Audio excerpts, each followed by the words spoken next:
খাদিজার জীবনের সবচাইতে গুরুত্বপূর্ণ আমল হলো কবরকে স্মরণ করা। কবরকে ভয় করা না, কবরকে কি করা? স্মরণ করা। আজকে আমাদের বাংলাদেশের নেতা বলেন, হুজুর বলেন, বক্তা বলেন, মাস্তান বলেন, বীর বলেন, কবরকে যদি স্মরণ করত ওই মানুষের দ্বারা কোনো খারাপ কাজ হতো না। জোরে কোন কথা ঠিক কি না? ওপর দিকে চায়া হাঁটে, আমার জিনিস কি হচ্ছে রে, 4 বার পাতলা পায়খানা হলে কি কন আমার জিনিস, আমি কার দল করি? এই তুই জানিস আমার দল ক্ষমতাত আছে? আপনারা বলেন, কেউ যদি বলে আমার দল ক্ষমতাত আছে, বুঝবেন সে মুশরিক হয়ে গেছে। কারণ কোন দল ক্ষমতায় নাই, ক্ষমতায় আমার আল্লাহ আছে। জোরে কোন কথা ঠিক কি না? শিরক শিরক। কেউ যদি বলে আমার দল ক্ষমতায় আছে, এই বিশ্বাস নিয়ে যদি মরে যায়, আপনি যতই কবর জিয়ারত করেন জান্নাতে যাবে না, কারণ ওই কাফের হয়ে মারা গেছে। জোরে কোন কথা ঠিক কি না?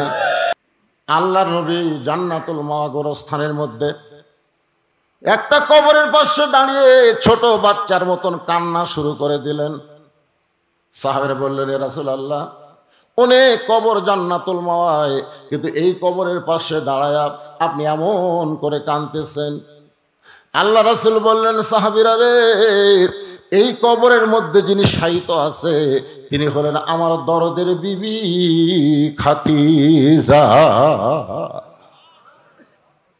সমস্ত সাহাবীরা মুখ চাওয়াচাই করতেছে, কারণ নবী যখন হিজরত করেছেন তার আগে খাদিজা মারা গেছে।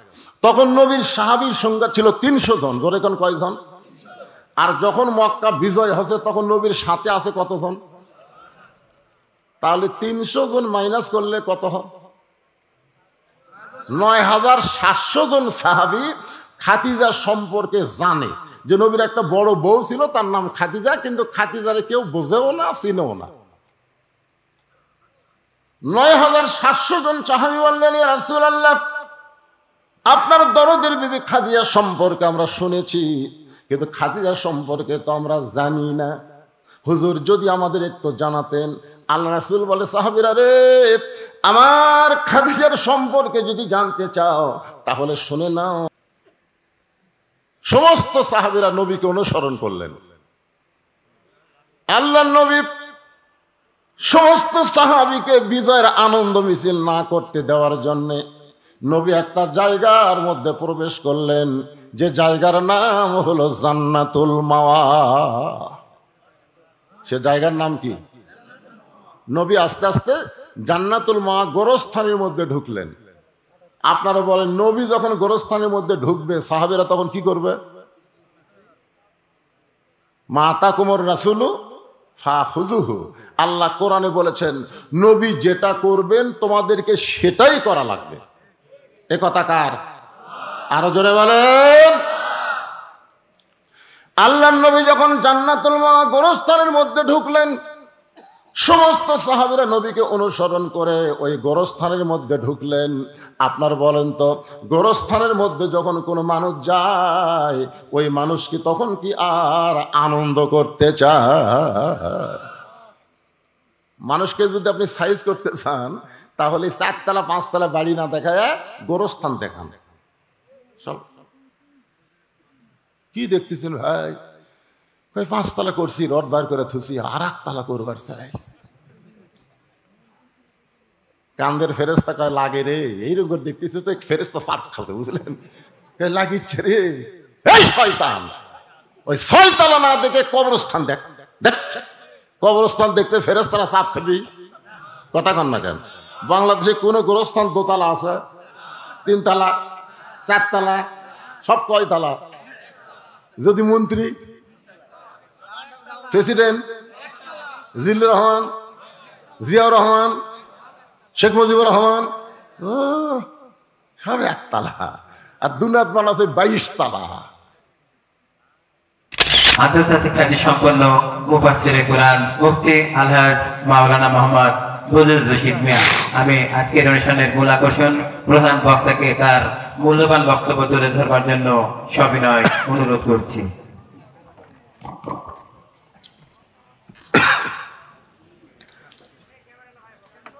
আসসালামু আলাইকুম ওয়া রাহমাতুল্লাহি ওয়া বারাকাতুহু। দীঘা কেন্দ্রীয় গোরস্থানের উন্নয়ন কল্পে আজকের ইসলামী জলসায় আল্লাহ তাআলা যিনাকে সম্মানিত সভাপতির আসনে কবুল করেছেন জনাব মোহাম্মদ মঈনুদ্দিন, তীব্র গরমকে উপেক্ষা করে, আরামের বাড়ি আরামের ঘুমকে বাদ দিয়ে আজকের এই জান্নাতের বাগানে আমার সামনে যিনারা বসে আছেন, আমি আমার অন্তরের অন্তঃস্থল থেকে আপনাদের সবাইকে শুভেচ্ছা জ্ঞাপন করছি। সম্মানিত মা বোনেরা, পর্দার অন্তরালে বসে বসে যারা আলোচনা শুনতেছেন তাদেরকেও শ্রদ্ধা জ্ঞাপন করে এই মুহূর্তে জানতে চাচ্ছি আপনারা সকলে কেমন আছেন? জি আলহামদুলিল্লাহ। আল্লাহ পাকের দরবারে হাজার শুকরিয়া যে আল্লাহ তাআলা আমাদেরকে শারীরিক সুস্থতা দান করে মানসিক প্রশান্তি লাভের জন্যে আজকের এই জান্নাতের বাগানে কবুল করলেন। আমরা খুশি না বেজার? তাহলে জবান খুলে সমস্বরে বলবো, রব্বানা লাকাল হামদ হামদান কাসীরান তাইয়িবান মুবারাকান ফিহি। আমরা প্রশংসা করলাম কার? কেন করলাম? এই কারণেই করলাম যে আমাদের গোরস্থান আছে, ঠিক কিনা বলবেন?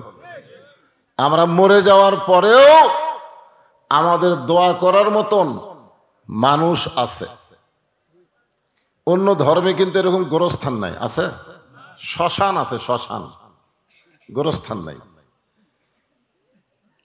আমরা আল্লাহর দরবারে প্রশংসা করছি, আল্লাহ তাআলা জন্মগতভাবে আমাদেরকে মুসলমানের ঘরে মুসলমান হিসাবে কবুল করেছেন। কিছুই বললেন না। এই দুনিয়াতে মানুষ পাঠানোর দায়িত্ব কার?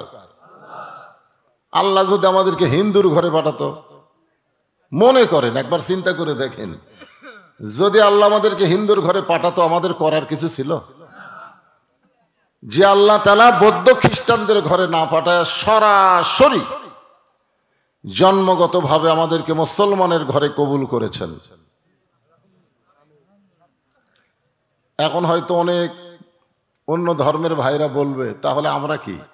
হ্যাঁ, ধর্মের মালিককে সে আল্লাহ যদি বলেন, ওয়ামান ইয়াবতাগি গায়রাল ইসলাম দীনান ফালাই ইউকবালা মিনহু। এই আয়াতের অর্থ হলো, ইসলাম ছাড়া অন্য কোনো ধর্ম কেউ যদি গ্রহণ করে, আল্লাহ বলেছেন সেইটা কবুল করা হবে না। এখন আপনারা বলেন, আল্লাহর কাছে একমাত্র মনোনীত ধর্মের নাম কি? কোরআনে আল্লাহ বলেছেন, ইন্নাদ দীনা ইনদাল্লাহিল ইসলাম। আমরা সেই ইসলামের ভিতরে জন্মগ্রহণ করেছি। খুশি না বেজার? অন্য ধর্মে জন্ম নিয়ে মুসলমান হয়ে মরা খুবই কঠিন। দুই একটা হিন্দু মুসলমান হচ্ছে, কিন্তু সবাইকে হচ্ছে। অন্য ধর্মে জন্ম নিয়ে মুসলমান হয়ে মরা যে কঠিন, তার প্রমাণ হলো নবীর চাচা আবু তালেব। মৃত্যুর বিছানায় যখন আল্লাহ রাসূল বললেন, চাচা মরি যখন যাচ্ছেন, তাহলে একটা বার শুধু বলেন লা ইলাহা ইল্লাল্লাহ, আমি আপনার হাতটা ধরে জান্নাতে পৌঁছায় দেব। এত বড় কথা নবী বলেছেন। তারপরেও চাচা উত্তরে কি বলছেন জানেন? যে মরি যখন যাচ্ছে বাবা, বাপ দাদার ধর্ম ছাড়ব না। যাই যে ধর্মে জন্ম নেয় মনে করে তার ধর্মে আসল। হিন্দু বলেন, বৌদ্ধ বলেন, খ্রিস্টান বলেন, যে যে ধর্মের মধ্যে জন্ম নেয় সেই ধর্মকে আসল ধর্ম মনে করে। আসলে কি এইগুলো ধর্ম আসল? এইগুলো ধর্ম কি? ভুয়া। এইগুলো ধর্ম কি?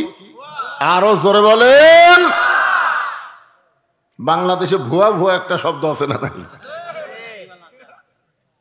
হ্যাঁ, এই হিরো আলম যখন বইমেলায় গেল তখন সবাই ভুয়া ভুয়া করলো। মোস্তাক আহমদ, মোস্তাক বুড়া বয়সে এক চিংড়ি বিয়ে করছে, তোর এখন ঠিক কিনা? আমি মোস্তাককে বলেছিলাম যে মোস্তাক সাহেব, আপনি একটা চেংড়ি বিয়ে করলেন, যুবতী বিয়ে করলেন বুড়া বয়সে, যদি বউটাকে বোরকার মধ্যে রাখতেন তাহলে আপনার কোনো সমালোচনা হতো না। জোরে কোন ঠিক কিনা? ওই বিয়ে করে ওকে আবার ওপেন করে দিছে। বই মেলায় গেছে ওই বউ নিয়ে, সবাইকে ওই ভুয়া ভুয়া। আর একটা বিসমিল্লাই বলবার পারে না, নেতা হচ্ছে, ওইও যখন গেছে তখনও ভুয়া ভুয়া উল্লেখ হয়েছে। জোরে কোন ঠিক কিনা? তা আপনারা এখন বলেন, ইসলাম ছাড়া যত ধর্ম পৃথিবীতে আছে সবগুলো ধর্ম কি? আরো জোরে বলেন মাশাআল্লাহ।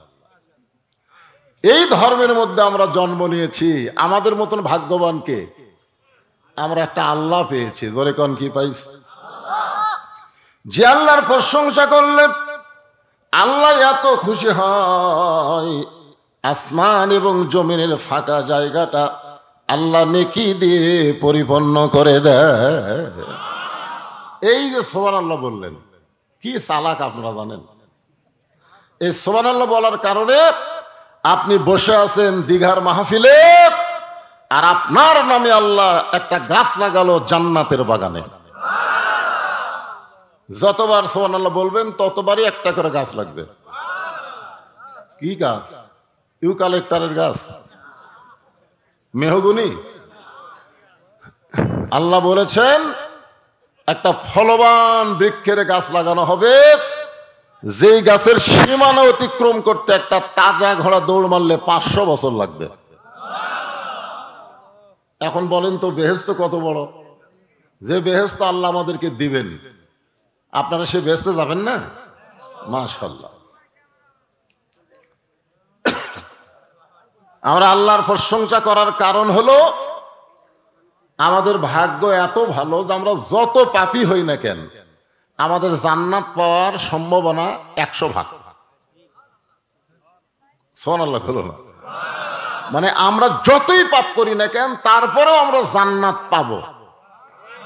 কেন পাবো? না না, মুসলমান তো আছেন আমার মুক্তার, আছেন আমার ব্যারিস্টার, শেষ বিচারের হাইকোর্টেতে তিনি আমায় করবেন পার, আমি পাপী রাসূল জাবিন্দার।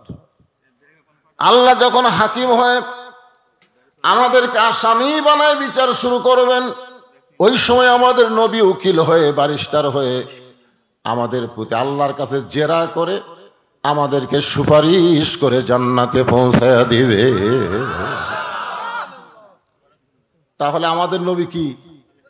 আমাদের নবী হলেন উকিল, আমাদের নবী হলেন ব্যারিস্টার, আল্লাহ হলেন হাকিম। নবীর মতো যদি উকিল থাকে আমাদের মতো আসামি জাহান্নামে যাওয়া লাগবে? ভাগ্য ভালো না খারাপ? এই জন্য প্রশংসা করবো কার? আল্লাহর প্রশংসা করার কারণ হলো যে কোরআন থেকে আপনারা আলোচনা শুনবেন, শুনবেন না?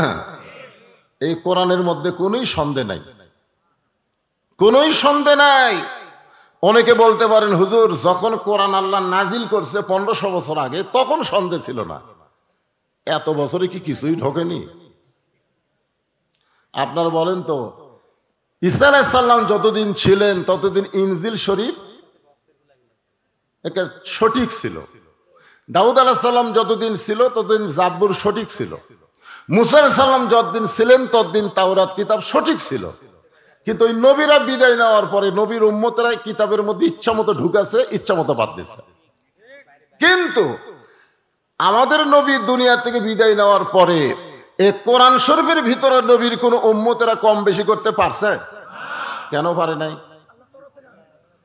না, এখানে আল্লাহ বলেন ইন্না নাহনু নাযালনা যিকরা ওয়া ইন্না লাহু লাহাফিজুন।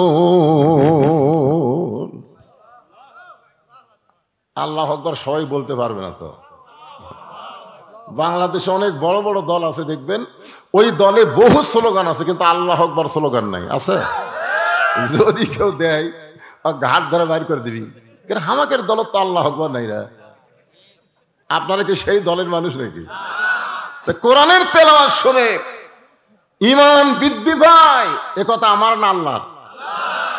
আল্লাহ কোরআনে বলেন, ওয়াইজা তুলিয়াত আলাইহিম আয়াতুহু জাদাতুহুম ঈমানাও ওয়া আলা রাব্বিহিম ইয়াতাওয়াক্কালুন। এইবার বোঝা গেল আলহামদুলিল্লাহ। সেই কোরআন শরীফ থেকে আমি একটা আয়াত আপনাদের সামনে আজকে আলোচনা করব গোরস্থান সম্পর্কে। গোরস্থান, আপনাদের দোয়ায় আল্লাহ আমাকে দুটা গোরস্থান দেখার তৌফিক দিয়েছে। একটা হলো জান্নাতুল মাওয়া, কাবা শরীফের পাশে, আর একটা হলো জান্নাতুল বাকি, মসজিদে নববীর পাশে। একটা কবরের নাম হলো জান্নাতুল মাওয়া, জোরেকার নাম কি? যেই কবরে রাসূলের বড় বিবি খাদিজাতুল কুবরা শুয়ে আছে। আর জান্নাতুল বাকির মধ্যে নবীর অনেক বিবি শুয়ে আছে, কিন্তু জান্নাতুল বাকি পরিচিতি লাভ করেছে নবীর মেয়ে ফাতেমার কারণে। এই যে আপনাদের কেন্দ্রীয় গোরস্থান, এই গোরস্থানের অবশ্য নাম নাই, খালি কেন্দ্রীয় গোরস্থান। হ্যাঁ, গোরস্থানের কোন নাম দেয়নি। কি? হ্যাঁ, যাই হোক, জান্নাত টান্নাত নাই। আল্লাহ রাসূল মক্কা থেকে মদিনায় হিজরত করেছিলেন, আপনারা জানেন? জানেন না? মক্কার কাফেরেরা যখন নবীকে অত্যাচার কঠিন শুরু করে দিল, নবীও যখন বিরক্ত হলো, বিরক্ত বোঝেন, যে যাদেরকে কলমার দাওয়াত দেয় তাদেরকে ওরা আবার পিটাই মারে। 13 বছর ধরে দাওয়াতের বিনিময়ে মাত্র 320 জন মুসলমান। আল্লাহ নবী বললেন, আল্লাহ এইভাবে দাওয়াতের কাজ করলে তো মানুষ ঈমান গ্রহণ করতেছে না। যেরকম হকের বাংলাদেশে আমরা ওয়াজ করতেছি, কোনো মানুষই ভালো হচ্ছে না। জোরে কোন কথা ঠিক কিনা? ভালো হচ্ছে তো? নবী মক্কায় এরকম ওয়াজ করে, কিন্তু ভালো হয় না, ওই বেঁকা বেঁকাই থাকে।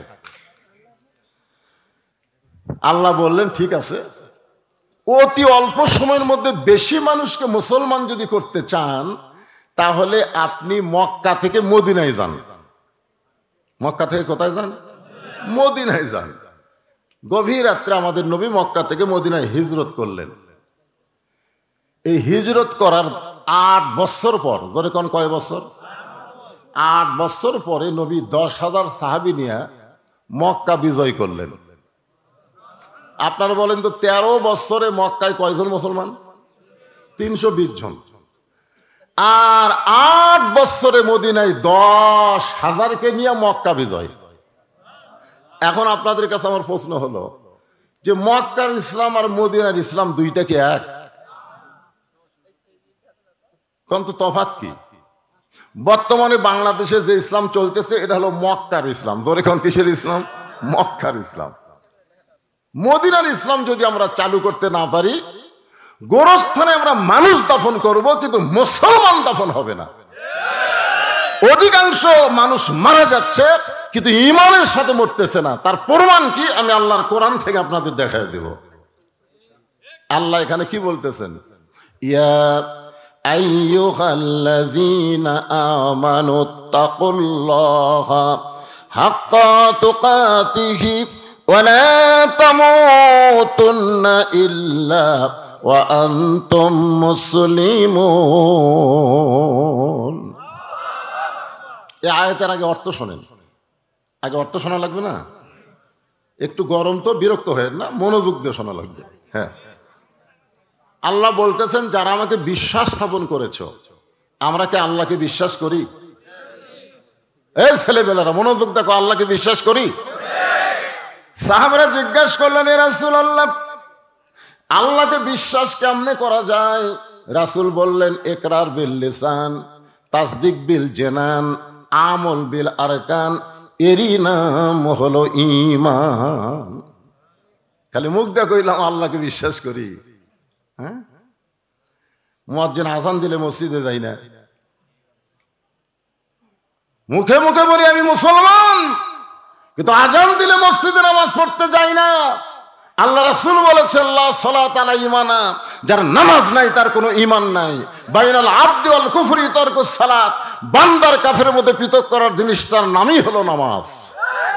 যে নামাজ পড়ে সে হলো আল্লাহর বান্দা মুসলমান, যে নামাজ পড়ে না সে হলো কাফের।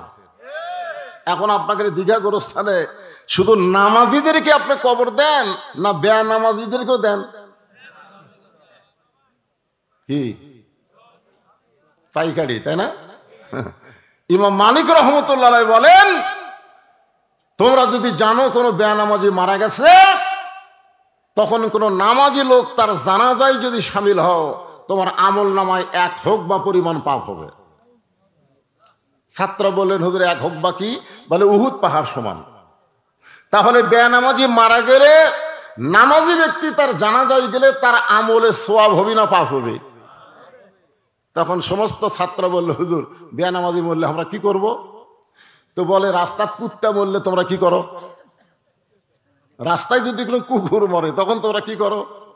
বলে, রাস্তার মানুষ রাস্তাতে যাওয়া আসা করলে কুকুর ফসে উঠলে দুর্গন্ধ লাগবে, এজন্য কুকুরকে আমরা দাফন করি। তো দাফন করার আগে কি কুকুরকে গোসল করাও? তো বলছে না, গোসল করায় না। কুকুর কি কাফন পরাও? তো কুকুরকে কি খাটনি তোলো? তো কি করো? বলে, পাঁও দড়ি লাগে টাঙ্গা নিয়ে যায় একটা ওয়াজাগাত পুঁতে থুই। ইমাম মালিক বললেন, একটা বেনামাজি কুকুরের চাইতেও জঘন্য, কুত্তার সাথে যে ব্যবহার করেছো তার চাইতে ভালো ব্যবহার করা যাবে না। জোরে গান ঠিক কিনা? আজকে গোরস্থানে মুসলমান, 2টা গোরস্থান আপনাদের দোয়ায় আমি নিজের চোখে দেখছি। একটা হলো জান্নাতুল মাওয়া, একটা হলো জান্নাতুল বাকি।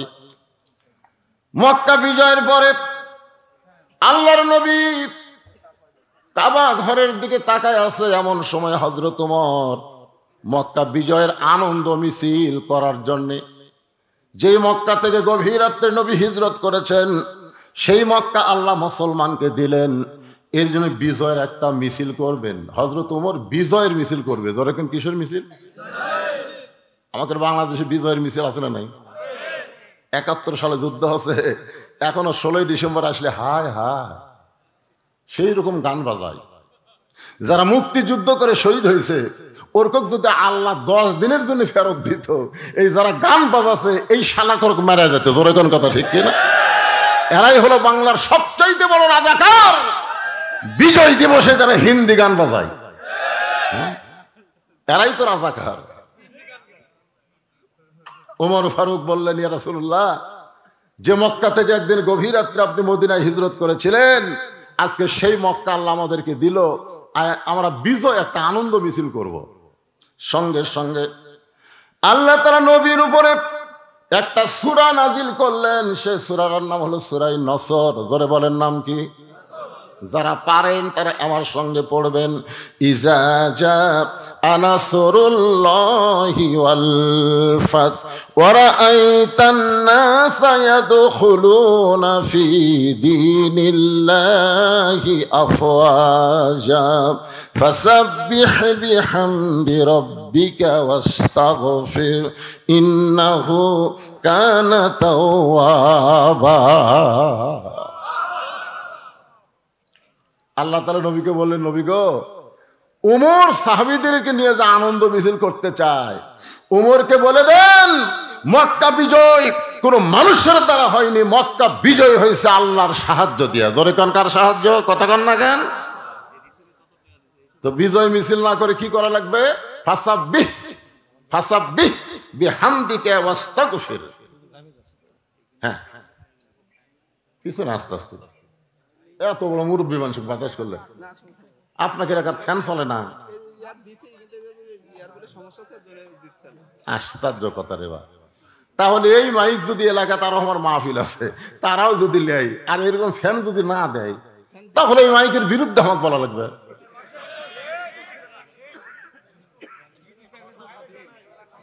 না না না, এই বৈশাখ মাস পড়ার পরে প্রত্যেকটা মাহফিলে আমার 2 সাইডে 2টা ফ্যান থাকে, তাহলে ওরকে মাইক চলে কেমনে?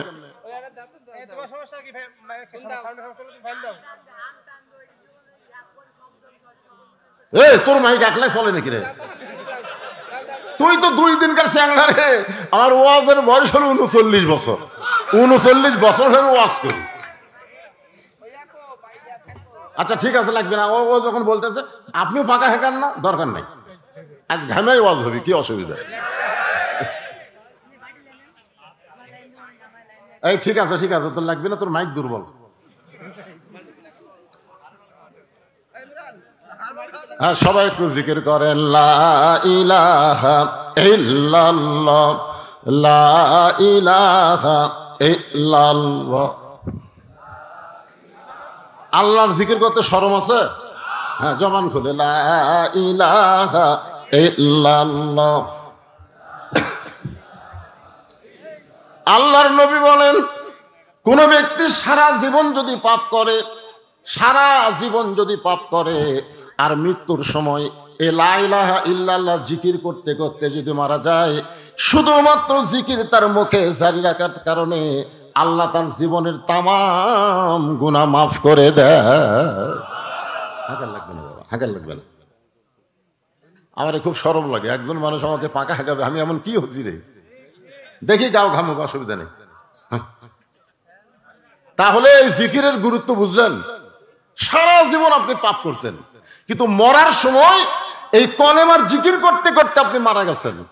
আল্লাহ রাসূল বলতেছেন, শুধুমাত্র জিকির করার কারণে আল্লাহ তার জীবনের সব গুনাহ মাফ করে দেয়। এখন বলেন, এই জিকিরের দাম কম না বেশি? আফজালুজ জিকির লা ইলাহা ইল্লাল্লাহ। এ ভাই, এই কি হলো রে, ওয়াজের মাথায় বাড়ি দিও না, তুলে দিয়েছে রাত 11টার দিকে, কি 12টা পর্যন্ত আমি ওয়াজই করি, তারপর করি না। আর আমাকে আজকে তুলেই দিছে 11:15টায়। কোনো গল্প চলবে না, কোনো কিছু না, গোরস্থানের ওয়াজ হবে, যেরকম ঠিক কিনা? মরা লাগবেই। বাংলাদেশে 3টা রহমান ক্ষমতার থাকা অবস্থায় মারা গেছে। কয়টা রহমান? ক্ষমতা থাকা অবস্থায় 3টা রহমান মরছে। একটা হলো বঙ্গবন্ধু শেখ মুজিবুর রহমান, একটা হলো জিয়াউর রহমান, আর একটা হলো জিল্লুর রহমান। একটু আস্তে আস্তে অ্যাঙ্গেল করে দাও, মাইকের সাউন্ড কি খারাপ হচ্ছে?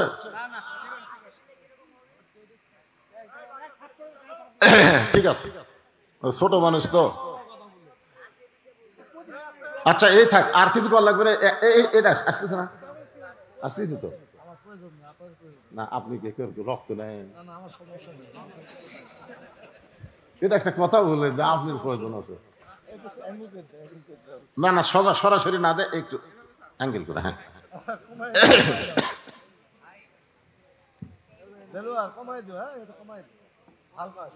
তাহলে মক্কা বিজয়ের আনন্দ মিছিল না করে আল্লাহ তাআলা কি করতে বললেন?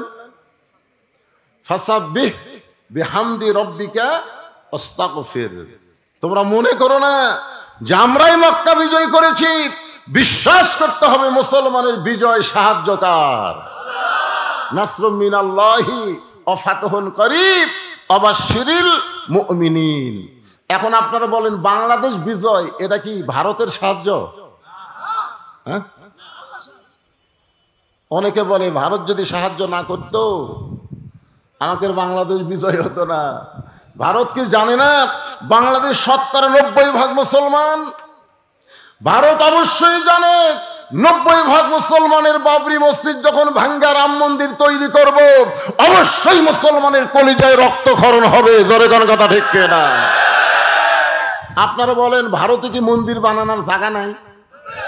কিন্তু ফাঁকা জায়গাত মন্দির না বানায়া বাবরি মসজিদ ভাঙ্গা ওই জায়গায় মন্দির বানায়া ভারত প্রমাণ করে দিল, আর যাই হোক আমরা মুসলমানের পক্ষে নয়। জোরে কোন কথা ঠিক কিনা?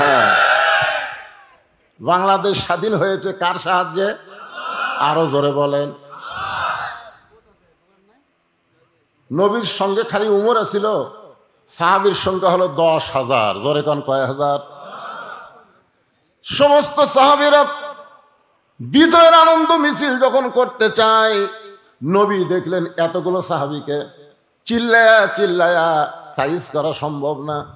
2-4 জন হলে চিল্লায় চিল্লায় বলা যায় বিজয় মিছিল করা যাবে না রে। কিন্তু নবী দেখতেছে বিশাল, তখন তার মাইকটাই ছিল না।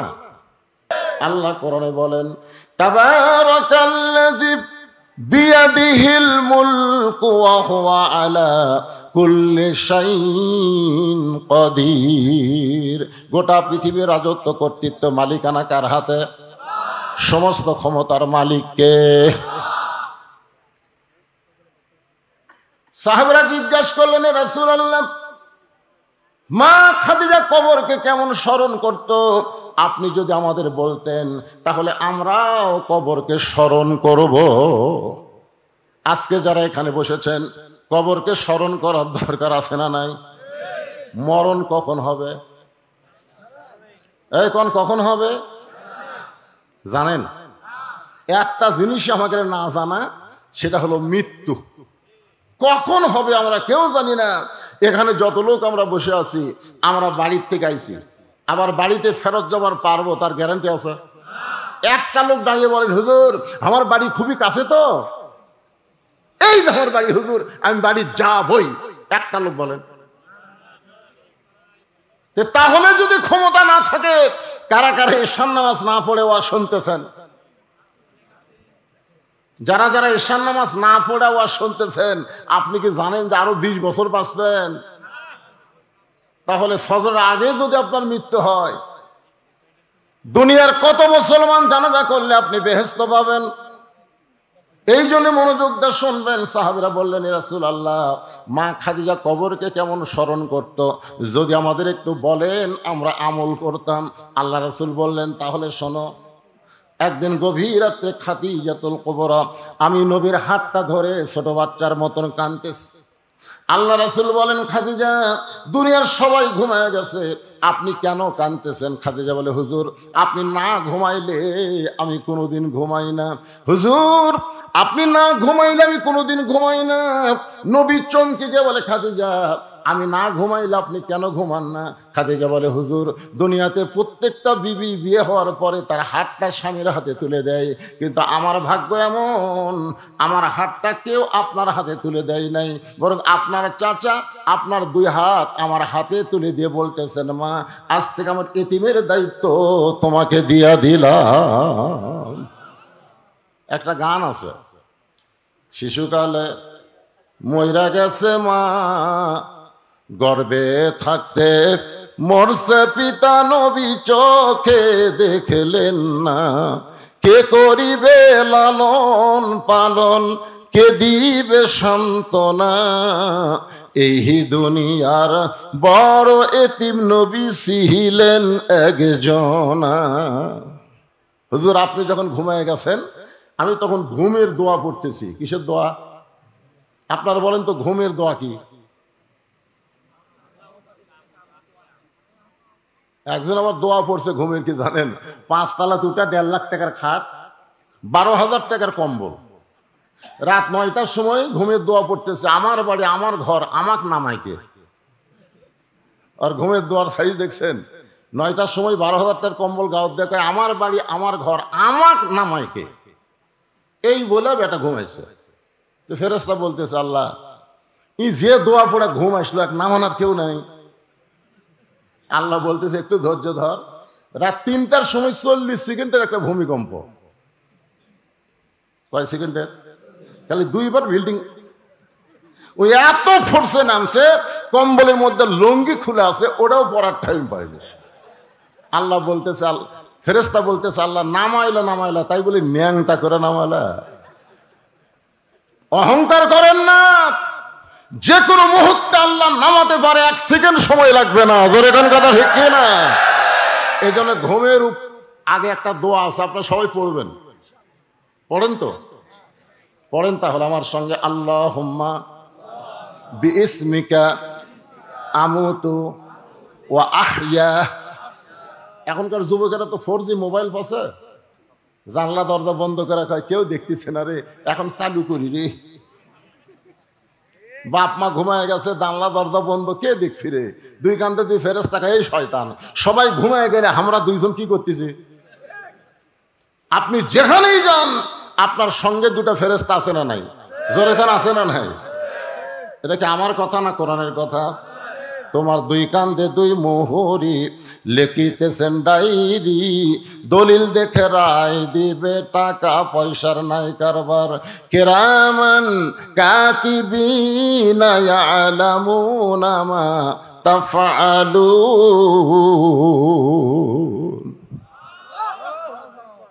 পীর সাহেব তিনজন মুরিদকে বলছে, তিনটা মুরগি হাতে দিয়া। কয়টা মুরগি? যে এমন জায়গায় জব করবি কেউ যান না দেখে। একজন যায় চারিদিকে সালুগুলো খেলে দেয়, কেউ নেই, মেরে দিছে। আর একজন একে খেলের পালার কাছে যায়, দেখতেছি এই জায়গায় দেখার মতন কেউ নেই, ওটি জব করছে। আর একজন মুরগি জব করতে পারেনি, মুরগি নিয়ে হুজুরের কাছে হাজির। কে রে, এরা দুইজন জব করলো, তুই করলি না কেন? আমি যেটি যাই সেটি দেখে। বলে কে দেখে রে? আল্লাহ দেখে। তাহলে তুমি একলাই 50টা সিল মারলে আর সকালে গল্প মারতেছে, কেউ দেখেনি? কেউ না দেখলেও কে দেখে? এই বিশ্বাস নিয়ে যারা কবরে যাবে, কবরকে স্মরণ করবে, দুনিয়া থেকে তাদের জন্য দোয়া করা না হলেও তাদের কবরটা আল্লাহ জান্নাত বানায়া দিবে। খাদিজাতুল কুবরা বলে, ইয়া রাসূলুল্লাহ, আপনি যখন ঘুমায় গেছেন আমি তখন ঘুমের দোয়া পড়তেছি, আল্লাহুম্মা বিইসমিকা আমুতু। এই আমুতু শব্দ যে উচ্চারণ করেছি আমি তখন দেখতে পাই আমার সামনে একটা অন্ধকার কবর। আপনি বলেছেন যেই ব্যক্তি সর্বশেষে কবরে যাবে, কবরের ঘরে তাকে 50,000 বছর থাকা লাগবে। যেই কবরে জানলা নাই, দরজা নাই, যেই কবরে আলো নাই, বাতি নাই, যেই কবরে কোনো সাথী সঙ্গী নাই, সে অন্ধকার কবরে আমি 50,000 বছর কেমনে থাকবো, এই চিন্তা করে আমার চোখে ঘুম ধরে না। এই কবরের কথা স্মরণ করে আমি কাঁদতেছি। আল্লাহ রাসূল খাদিজার কবরে চুম্বন দিয়ে বলে, খাদিজা, ওই আল্লাহর শপথ করে বলতেছি, ঈমান গ্রহণ করার পরে আপনি আল্লাহর সঙ্গে যে সম্পর্ক গড়ে তুলেছেন, আল্লাহ আপনার কবরকে জান্নাত বানায়া দিবে। আপনারা যারা সুবহানাল্লাহ বললেন, এখানে রাসূল কি বলেছে খেয়াল করছেন? বলেন তো কি বলছে? না, খেয়াল করেন। কারণ সুবহানাল্লাহ তালত মারলে হবে? এখানে আল্লাহ রাসূল বলতেছেন, ঈমান গ্রহণ করার পরে আপনি আল্লাহর সঙ্গে যে সম্পর্ক গড়ে তুলেছেন, আল্লাহ আপনার কবরকে জান্নাত বানায় দিবে। তাহলে ঈমান গ্রহণ করার পরে সম্পর্ক তৈরি করতে হবে কার সাথে? আরো জোরে। কেউ যদি বলে আমার দয়াল বাবার দরবারেতে কেউ ফিরে না খালি হাতে, ওই সম্পর্ক তৈরি করছে কার সাথে? আল্লাহর সাথে না বাবার সাথে? আজকে আমাদের বাংলাদেশে এরকম বাবার দল আছে না নাই? ইয়াকা নাবুদু ওয়া ইয়াকা নাস্তাইন। আমরা ইবাদত করবো কার? সাহায্য চাবো কার কাছে? তাহলে আল্লাহ বাদ দে বাবার কাছে? বাবার কোনো ক্ষমতা আছে? এই জন্য আমি বলি, তিনটা জিনিস খেয়াল করবেন। বড় ডাক্তারের বউ কোনদিন সিজার লাগে না, কারণ বড় ডাক্তার জানে সিজার করলে বাচ্চারও ক্ষতি, মায়েরও ক্ষতি। আজকে সিজার করা বাচ্চা দোয়া দরুদ দিয়ে কান্না থামতেছে না, মোবাইল চালু করলে কান্না থামে। আজকে সিজার করা বাচ্চার সমস্যা হলো এরা মোবাইল না দেখা ছাড়া ভাত খায় না। জোরে কোন কথা ঠিক কিনা? আপনারা বলেন, আমরা কি সিজার করা? এই যে সিজার তখন আসছিল, আমার দাদি আমার কয়ে, তোর টাইনা বের করতে তোর মাথা লম্বা হয়ে গেল রে। পরে আমরা থেবে থেবে মাথা গোল করছি। আর এখনকার গুলা সিজার করা। বড় ডাক্তার আজও বাংলাদেশে তাদের বউরে সিজার করায় না, কারণ সিজার করলে বাচ্চারও ক্ষতি, মায়েরও ক্ষতি। 2 নম্বর হলো কোনো মৌলানার বাড়ির মিলাদ হয় না, কারণ মৌলানা জানে মিলাদ একটা ফাও জিনিস। এরা পরের বাড়ি পড়ায় কিন্তু নিজের বাড়িতে হয় না। ধরে কোন কথা ঠিক না? আর 3 নম্বর সত্যি কথা হলো, পীরের বউ কোনোদিন মুরিদ হয় না, কারণ পীরের বউ জানে আমার পীর সাহেব মাঝে মধ্যে মুরিদের বইয়ের দিকে চোখ মারে, এই লুচ্চার হাতে কে মুরিদ হবি রে? বাংলাদেশে খোঁজ দেওয়া দেখবেন একটা পীরের বউ মুরিদ হয়নি। আর হামাকের বউ আমরা মুরিদ বানাই, পাগলা হোসেন। একজন পীরের বউ মুরিদ হচ্ছে, সেই পীরটা হলেন আল্লাহর নবী, আর বউটা হলেন খাদিজা। জোরে কোন সুবহানাল্লাহ। আল্লাহর নবী যখন সর্বপ্রথম কলেমার দাওয়াত দিবেন, সর্বপ্রথম যিনি নবী বলে স্বীকার করেছেন তার নাম কি? তার নাম হলো খাদিজাতুল কুবরা। একটু মনোযোগ দিয়ে শুনবেন। রাসূল বলেন, খাদিজা ঈমান গ্রহণ করার পরে আপনি আল্লাহর সঙ্গে যে সম্পর্ক গড়ে তুলেছেন, আল্লাহ আপনার কবরকে জান্নাত বানায়া দিবে। কে বাজান? এই ছোট বাচ্চা কোলতে আছেন, আর মাও নাই।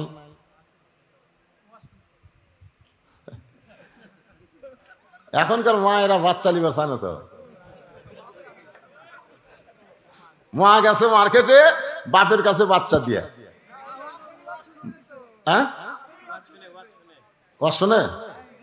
আচ্ছা আচ্ছা, ঠিক আছে। ওই যারা ডিস্টার্ব করে, সামনে কাতারে বলছেন তো। আচ্ছা ঠিক আছে, ঠিক আছে। বাবা আনন্দে মাতিয়া সাগরে ভাসাইয়া সেই যে চইলা যায়, খবর লয় না। মাজন ধরিয়া উদরে কত কষ্ট করে, 10 মাস পরে পাই প্রসবের বেদনা। এমন দরদি ভাবে কেউ হবে না আমার মা, মা গো। বাবা যতই চেষ্টা করুক, সন্তান যদি কান্দে থামাবার পারবে না। পারবে? কিন্তু মা, আহা। একটু মনোযোগ দিয়ে শুনবেন। খাদিজা বলতেছে, রাসূলুল্লাহ, আল্লাহ আমার কবরকে জান্নাত বানায় দিবে আমার বিশ্বাস হয়, কিন্তু আপনার কাছে যদি কিছু চাই আপনি কি আমারে দিবেন না? রাসূল 3 বার বললেন নাউজুবিল্লাহ। কয়বার? কি বলছে খাদিজা? যদি আপনার কাছে আমি কিছু চাই আপনি কি আমারে দিবেন না? সঙ্গে সঙ্গে রাসূল বললেন নাউজুবিল্লাহ, নাউজুবিল্লাহ, নাউজুবিল্লাহ। খাদিজা বলে, রাসূলুল্লাহ, আপনার কাছে কিছু চাই। এ কথা শোনার সঙ্গে সঙ্গে 3 বার নাউজুবিল্লাহ বললেন। রাসূল বলে, খাদিজা, কেবলমাত্র আল্লাহ ছাড়া কোন নবীর কাছেও চাওয়া চলবে না। এর নাম কি? কথা বলেন। 11 সালে রাসূলের রওজার পাশে প্রথম আমি কেবল হাত তুলছি। রওজার পাশে, আমরা কবরের পাশে হাত তুলি না? আপনারা যখন কবর জিয়ারত করেন দোয়া করেন না? করেন কি করেন না? আমি 11 সালে মনে করছি সবচাইতে দামি মানুষটা এখানে শুয়ে আছে, একটু হাত তুলি। যেই তুলছি ভাই, মদিনার পুলিশ দৌড়ে এসে আমার হাতের উপর লাঠি এরকম ঠাইছিতে বলে, মন্ন কুল্লু হারাম, মন্ন। আমি মনে মনে কইলাম, রে আমি একটা বড় বক্তা রে, আর তুই একটা পুলিশ হয়ে আমার ঠাইছিস। কিন্তু আমার ঈমান বলতেছে, মাওলানা তুই বড় বক্তা হলে বাংলাদেশের ভেজাল দেশের, মদিনা হলো আসল জায়গা, এই জায়গায় ভেজাল কোনো দোয়া চলবে না। জোরে কোন কথা ঠিক কি না? যত বড়ই বক্তা হই, আমার দেশটা কি ভেজাল, ভেজাল। যে দেশে মানুষের আইন চলে, আল্লাহর কোরআন চলে না, সেই দেশ হলো ভেজাল দেশ। জোরে কোন কথা ঠিক কি না? আজকে উপজেলা চেয়ারম্যান সাহেব যে বক্তব্য দিল, আইনের শাসনের যে বক্তব্য দিল, এই শাসনে কিন্তু সম্রাট জাহাঙ্গীর মানুষের তৈরি আইন দা করে নাই, আল্লাহর কোরআনের আইন দা করেছে। ধরে কোন কথা ঠিক কিনা? উপজেলা চেয়ারম্যানের বক্তব্যটা আমার কলজাত লাগিছে, এত সুন্দর কথা। কিন্তু আমাদের বাংলাদেশের বিচার কি জানেন? ওই 6 বছর ধরে আমের গাছে চাষ করছে, 6 বছর। জ্যৈষ্ঠ মাসে দেখতে গেছে আম পাকছে কিনা, যা দেখে ছোট বাচ্চা গাছের ডালে বসে আম পাড়তেছে। বাগানের মালিক বলে, আমি খাইনি, পরিবারে কেউ খাইনি, তুই আমার কাছে আম পাড়তেছিস, তোর বাপকে বিচার দেবো রে, এই তোর বাপকে বিচার দেবো। ছেলে খালি মুচকে মুচকে হাসে। বাগানের মালিক বলে, হাসিস কেন? বলে, হাসার কারণ হলো আমার বাপকে কোথায় খুঁজবেন, আমার বাবাও আর এক গাছে চড়ছে। তাকে দেখে ওর বাপ খালি আম পাড়ার বস্তা ভরায়, গাছের নিচে বসে কান্দের, বলে, আল্লাহ বিচার দেবো কার কাছে? বেটা ওসর, বাপ ওসর। আজকে আমাদের বাংলাদেশের বিচারের অবস্থা তাই হয়ে গেছে, বিচার দেবেন কার কাছে? চোর চোর আসলে বসে আছে। তোর কার কথা ঠিক? বিচার দেওয়ার জায়গা নেই। মুরগি চোরাক মেম্বরের কাছে নিয়ে যাবেন, মুরগি চোরা হাসতে থেকে, হাসিস কে? মেম্বর তো চাউল চুরি করছে। এ তো চেয়ারম্যানের কাছে নিয়ে যাবো, মেম্বার করছে মনে মন, চেয়ারম্যান করছে টনে টন। ন্যায় বিচার হবে একমাত্র আল্লাহর কোরআন দিয়া। ধরে কোন কথা ঠিক? একটু মনোযোগ দিয়ে শোনেন। খাদিজা বলে, রাসূলুল্লাহ, আপনার কাছে আমি যা চাবো তা যদি আল্লাহ দিবার না পারে, তাহলে আল্লাহর কাছে কেমনে চাবো? নবী ছবি করছে। নবী বললেন, খাদিজা, আমার কাছে যা চাবা তা আল্লাহ দিবার পারবি না? খাদিজা বলে, হুজুর মনে করেন আপনার সাথে আমার বিয়ে হয়নি, আমি গভীর রাত্রে আল্লাহকে বলতেছি, আল্লাহ আমার পেটে তো একটা বাচ্চা দাও, আমি মা হবার চাই। আপনি বলেন তো আল্লাহ কি আমার পেটে বাচ্চা দিবি? রাসূল বলতেছে, আল্লাহ দিবার পারলেও দিবি না। কি জন্য দিবি না?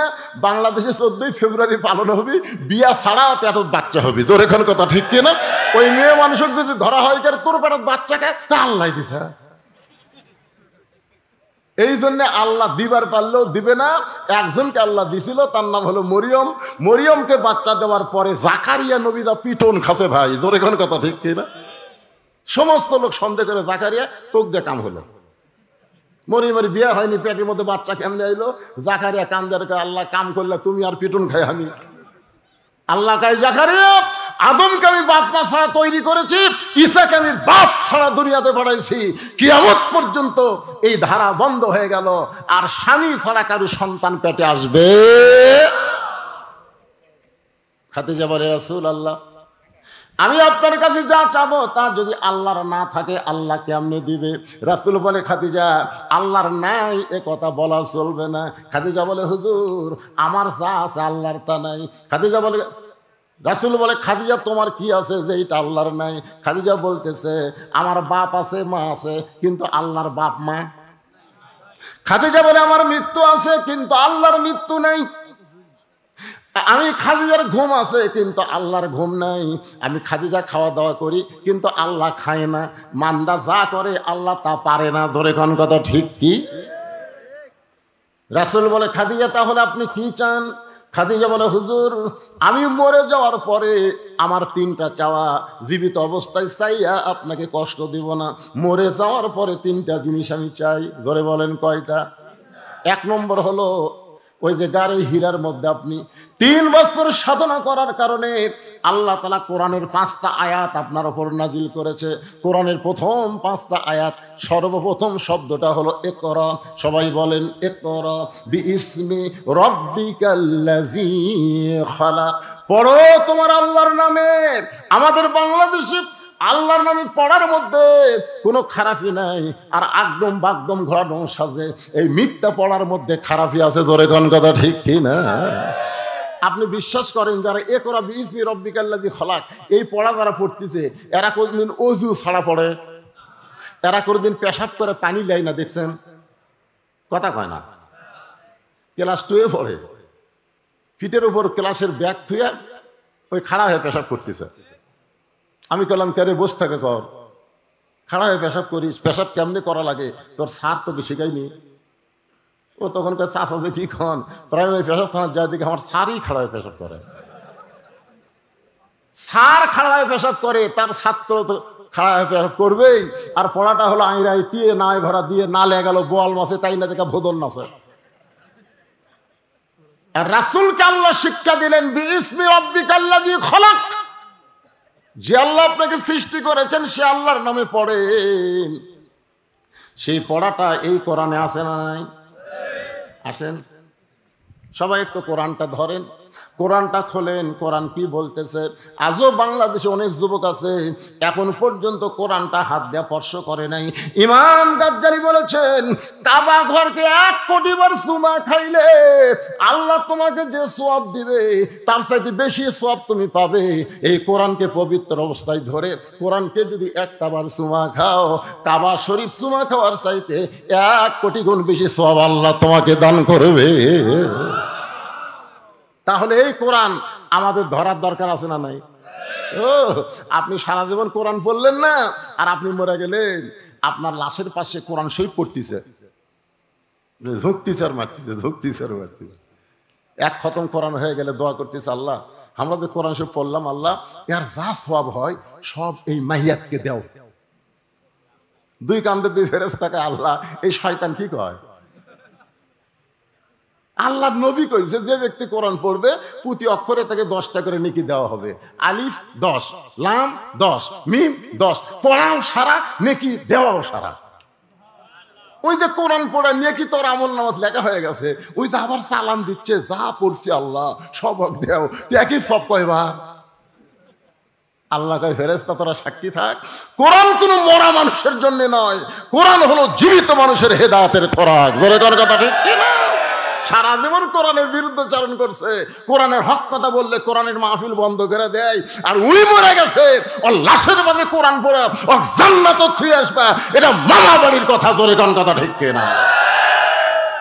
আল্লাহর কোরআনকে যদি আপনি নিজে ধরেন, নিজে পড়েন, কবরস্থানে যান, আপনার কবরকে আল্লাহ জান্নাতের টুকরা বানিয়ে দিবে। হ্যাঁ, কোরআনের খতম মারতে আমাকে কতগুলো মৌলবিও হচ্ছে, বুঝলেন? যাই বলে আই রে সেই দিকে যাই রে, বোঝা শোনা নাই রে। আমার এলাকার এক মুরব্বী দাদা ছিল, মানুষ মরলে কয় আলহামদুলিল্লাহ, মরলি আলহামদুলিল্লাহ। তা আমি কইলাম দাদা মরলে ইন্নালিল্লাহ কওয়া লাগে। তুই ছোট মৌলবি, তুই বুঝিস না। আজ 2 মাস হলে মানুষ মরেনি রে, আমারও খাওয়া নাই। আজকে মরিছে কমপক্ষে 3টা দাওয়াত পাবো। জোরে এখন কয়টা? এই জন্য ওরা কয় মরলে আলহামদুলিল্লাহ, মরে না কে রে, মরে না কে। আপনার মানুষ বললে কি আলহামদুলিল্লাহ কল না ইন্নালিল্লাহ কল? একটু মনোযোগ দা শোনেন। খাদিজা বলে হুজুর প্রথম কোরআনের 5টা আয়াত আপনার উপর আল্লাহ নাজিল করলো।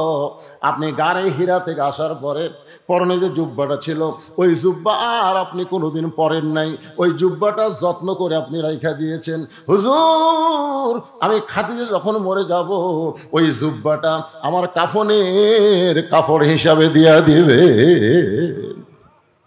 আমার 2 নম্বর চাওয়া হলো, আমি মরে যাওয়ার পর আমার দেহটা আপনি নিজের হাত দিয়া কবরের ঘরে নামায় দিবেন। আমার 3 নম্বর চাওয়া হলো, কবরে মাটি দেওয়ার পরে সবাই যখন চলে আসবে, এমন সময় 2টা ফেরেশতা কবরের মধ্যে ঢুকবে। কবরে মাটি দেওয়ার পরে সবাই যখন চলে যাবে, এমন সময় 2টা ফেরেশতা কবরের মধ্যে ঢুকবে। আপনারা বলেন তো ফেরেশতা 2 জনের নাম কি? এলা জানি না নাকি রে? গোরস্থানের ওয়াজ শুনবেন আর এইগুলো মুখস্থ নাই, তার মানে আব্দুল আলিম বহু বছর আগে একটা গান গাইছে, ফেরেশতা আসিয়া যখন জিজ্ঞাসা করিবে দিন কি তোমার মাবুদ কেবা, তখন কি বলিবে? সবাই বলেন আল্লাহ বিনে নাই রে মাবুদ, আল্লাহ বিনে নাই রে মাবুদ। জবানে তাই বলো রে বলো, মুখে আল্লাহ রাসূল সবে বলো। মুনকির নাকির ফেরেশতা আসিয়া যখন বসায় 3টা প্রশ্ন করবে, খাদিজা বলে রাসূলুল্লাহ ওই 3টা প্রশ্নের উত্তর দেওয়ার যোগ্যতা আমার নাই, আমার পক্ষ থেকে আপনি একটু উত্তর দিয়ে দিবেন। এই 3টা চাওয়া যদি আপনার আমার পুরা করেন, আর কবরকে নিয়ে আমি কোনোদিন কান্নাকাটি করব না। সঙ্গে সঙ্গে নবী খাদিজার কপালে চুম্বন দিয়ে বলে, খাদিজা ওই আল্লাহর শপথ করে বলতেছি, আমার আগে যদি আপনার মৃত্যু হয়, আপনার 3টা চাওয়াই আমি পুরা করব ইনশাআল্লাহ। এখানে কিন্তু একটা কথা মারাত্মক। কে রে হুজুর, এই হুজুরে এত পরে ঘুর থেকে আসলো রে? এই শোনেন, এই যে কথাটা খেয়াল করা নেই বাজান, আল্লাহ রাসূল কিন্তু মারাত্মক একটা কথা বলেছে যে আমার আগে যদি আপনার মৃত্যু হয়। এ কথার দ্বারা নবী বুঝালেন কে কখন মরবে, এটা নবীও আর আমাদের মধ্যে কত নেতারা জানে। মাজা ধরে খাড়া করে দেয়, একলা একলা খাড়া হওয়ার পারে না, উই আবার কয় খেলা হবি, খেলা হবি।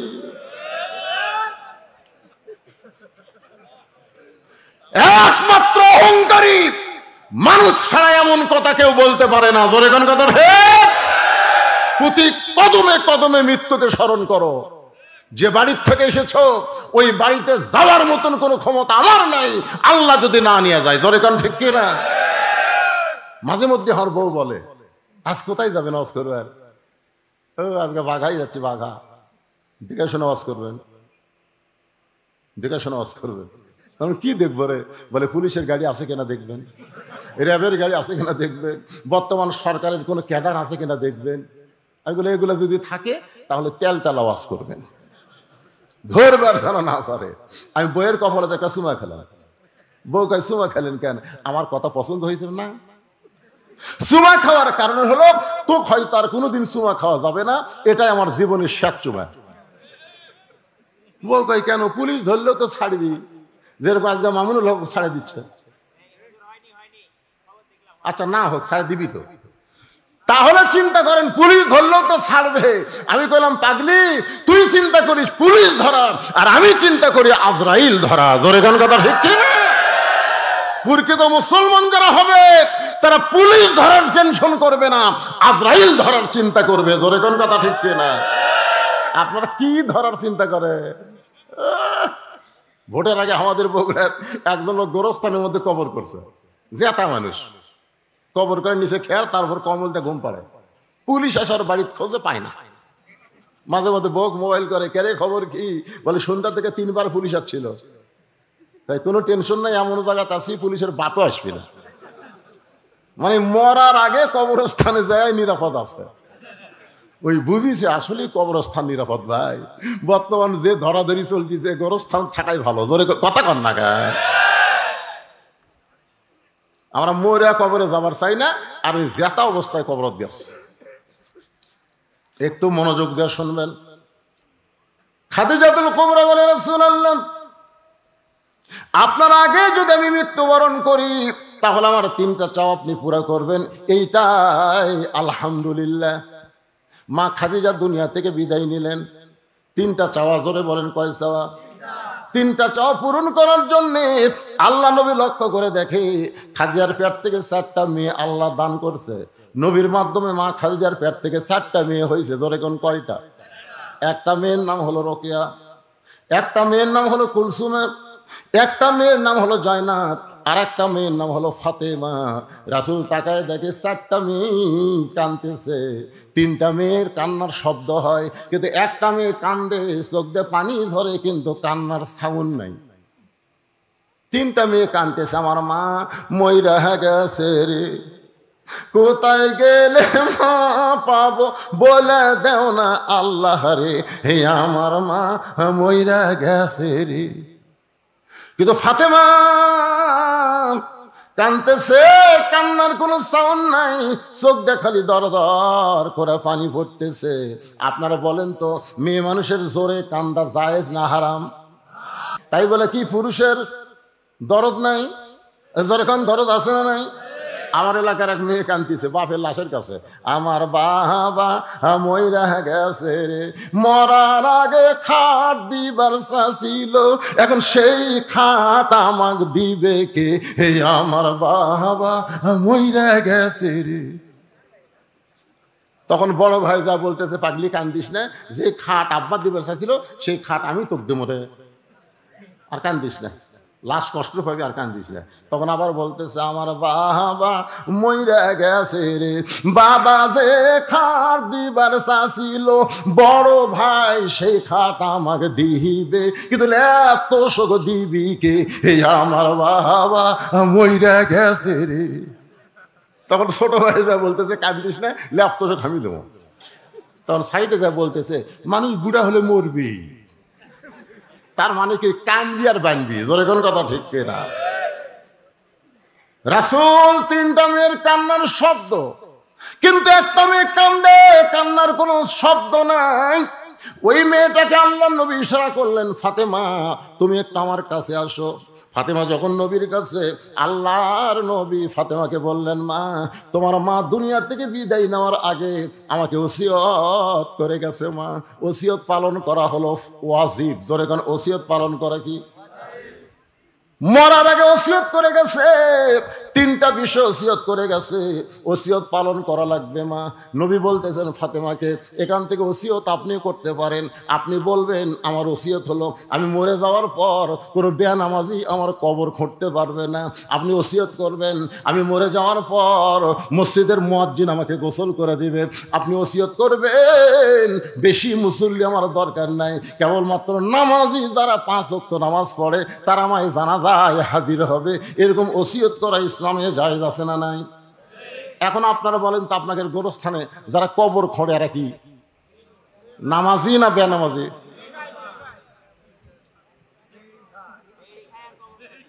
বুঝছেন?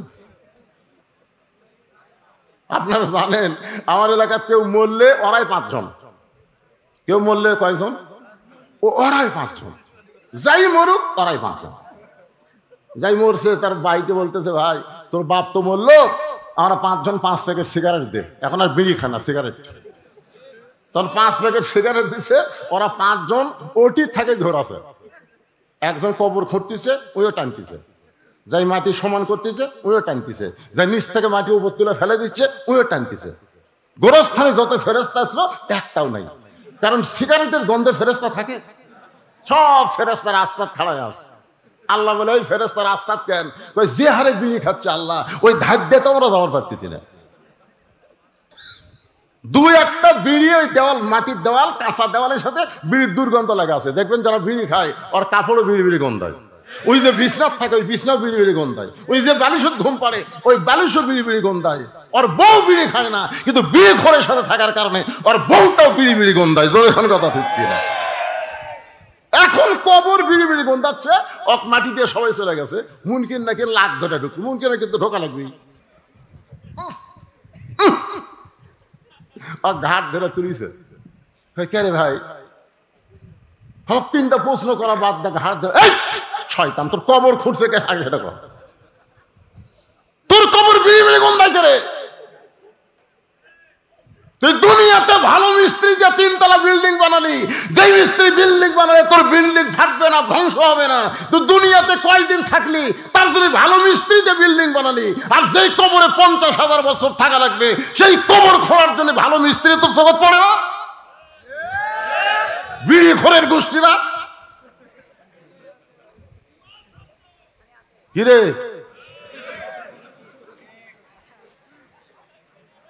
রাগ করতেছেন? লাভ নেই। খাদিজার মতন একজন মহিষী নারী বলেছে, আমার 3টা ওসিয়ত পুরা করা লাগবে। রাসূল বলে, ফাতেমা 1 নম্বর ওসিয়ত হলো তোমার মাকে কাফনের কাপড় পরাতে হবে, তোমার মাকে গোসল করাতে হবে। তোমার মা বলেছে আমার 4টা মেয়ের মধ্যে ফাতেমা যেন একা একা আমাকে গোসল করায়, ফাতেমা যেন একা একা আমাকে কাফন পরায়। ফাতেমা বলতেছে, বাবা আমার মায়ের মেয়ে হলো 4টা। জোরে বলেন কয়টা? 4টা মেয়ের মধ্যে অন্য 3টা মেয়েকে বাদ দিয়া শুধু আমাকেই গোসল করাতে হবে, আমাকেই কাফনের কাপড় পরাতে হবে।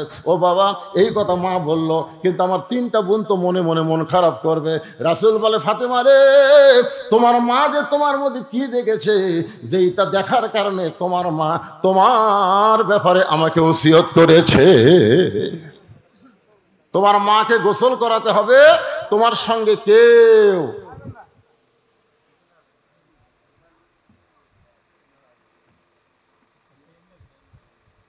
আচ্ছা আচ্ছা ওয়াস্তু কর্ম কিছুক্ষণ যে হারে লোক বসে আছে, মনে হচ্ছে না রাত এখন 12টা বাজছে না, 8:30 কর্ম। এটা আবার আগের কথা হলো, বুঝছেন না? সেটার কথা না। আপনারা বলেন তো ভাই, এই যে রাত 12টা বাজছে, ঘড়ির দিকে রাত 12টা, এই 12টার সময় আপনাকে চেহারা দেখলে মনে হচ্ছে ঘড়ির কাছে 12টা, আর আপনাকে চেহারা দেখলে মনে হচ্ছে কেবল রাত 10টা বাজলো। ধরে কোন কথা ঠিক কিনা? এখন ফাতেমা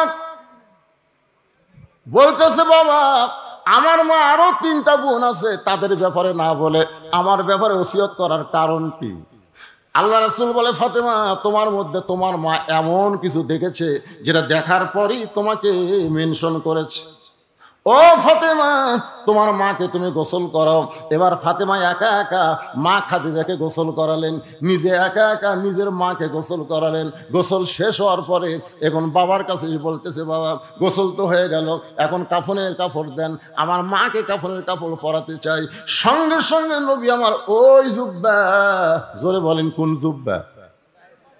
যেই জুব্বা পরা অবস্থায় কোরআনের 5টা আয়াত নাজিল হয়েছে গারে হীরার ভিতরে, ওই জুব্বাটা রাসূল বের করে ফাতেমাকে দিলেন, মা এই জুব্বাটা তোমার মাকে কাফনের কাপড় পরায় দাও। ফাতেমা বলতেছে, বাবা আমার মা মারা যাওয়ার সঙ্গে সঙ্গে আপনি কি এতই গরিব হয়ে গেলেন বাবা? মক্কার দোকানে কি নতুন কোনো কাপড় নাই?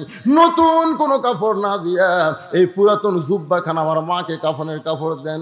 রাসূল বলে, ফাতেমা তুমি কি বলবার চাও? ফাতেমা বলতেছে, বাবা আমি মায়ের মুখে শুনেছি আপনি যখন মায়ের বাড়িতে রাখাল ছিলেন। এমন সময় আমার মা ছিল মক্কার সবচাইতে ধনবতী রমণী, মক্কার সবচাইতে ধনবতী রমণী রাখালকে স্বামী হিসাবে গ্রহণ করেছিল। ও বাবা, আজকে এত বড় ধনী রমণী আমার মা দুনিয়া থেকে বিদায় নিল, নতুন কোনো কাপড় না দিয়া এই পুরাতন জুব্বা কেন কাফনের কাপড় দিবেন? রাসূল বলে, ফাতেমারে, এই জুব্বা দুনিয়ার সাধারণ কোনো জুব্বা নয় মা, এই জুব্বার সঙ্গে আল্লাহর কোরআনের সম্পর্ক রয়েছে।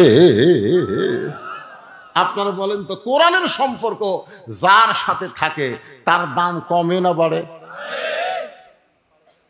আমির হামজার সাথে কিসের সম্পর্ক? মামুনুল হকের সাথে কিসের সম্পর্ক?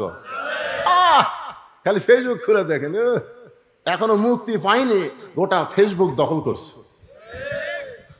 কোরআনের সঙ্গে যার সম্পর্ক, বাংলার জমিনে হয়তো তার দাম না বাড়লেও সম্মান কিন্তু কমেনি। জোরে কোন কথা ঠিক না? আপনারা বলেন তো ভাইজান, আপনাকে মসজিদে জুমার দিনে যদি এমপি সাহেব আসে, তো তখন সবাই বলবে, এমপি সাহেব আজকে জুমার দিন নামাজটা পড়াবো। মসজিদের মধ্যে ঢোকার পরে আপনার বলেন তো, কোন একটা লোক কি বলবে, এমপি সাহেব আপনি আজকে খুতবা দেন? বলবে আজকে আপনি একটু নামাজ পড়ান। তার মানে কি বোঝা গেল? এমপি সাহেবের দাম আছে, জায়গা বুঝে। মাত্র ভাইরে ওর বাপ অটো ভ্যান চলায়, মাদ্রাসা পড়াছে, ওই এখন হাফেজ দাওরা আলেম হচ্ছে, ওই এখন মসজিদে মেম্বার একটা এরকম একটা চেয়ারে বসে ওয়াজ করতেছে, আর এমপি সাহেব সামনে কাতারে বসে আসামের মতন শুনতেছে,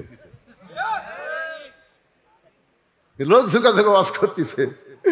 এমপি দাঁত মোট কামড়াই রে, আর কিছুই নাই রে।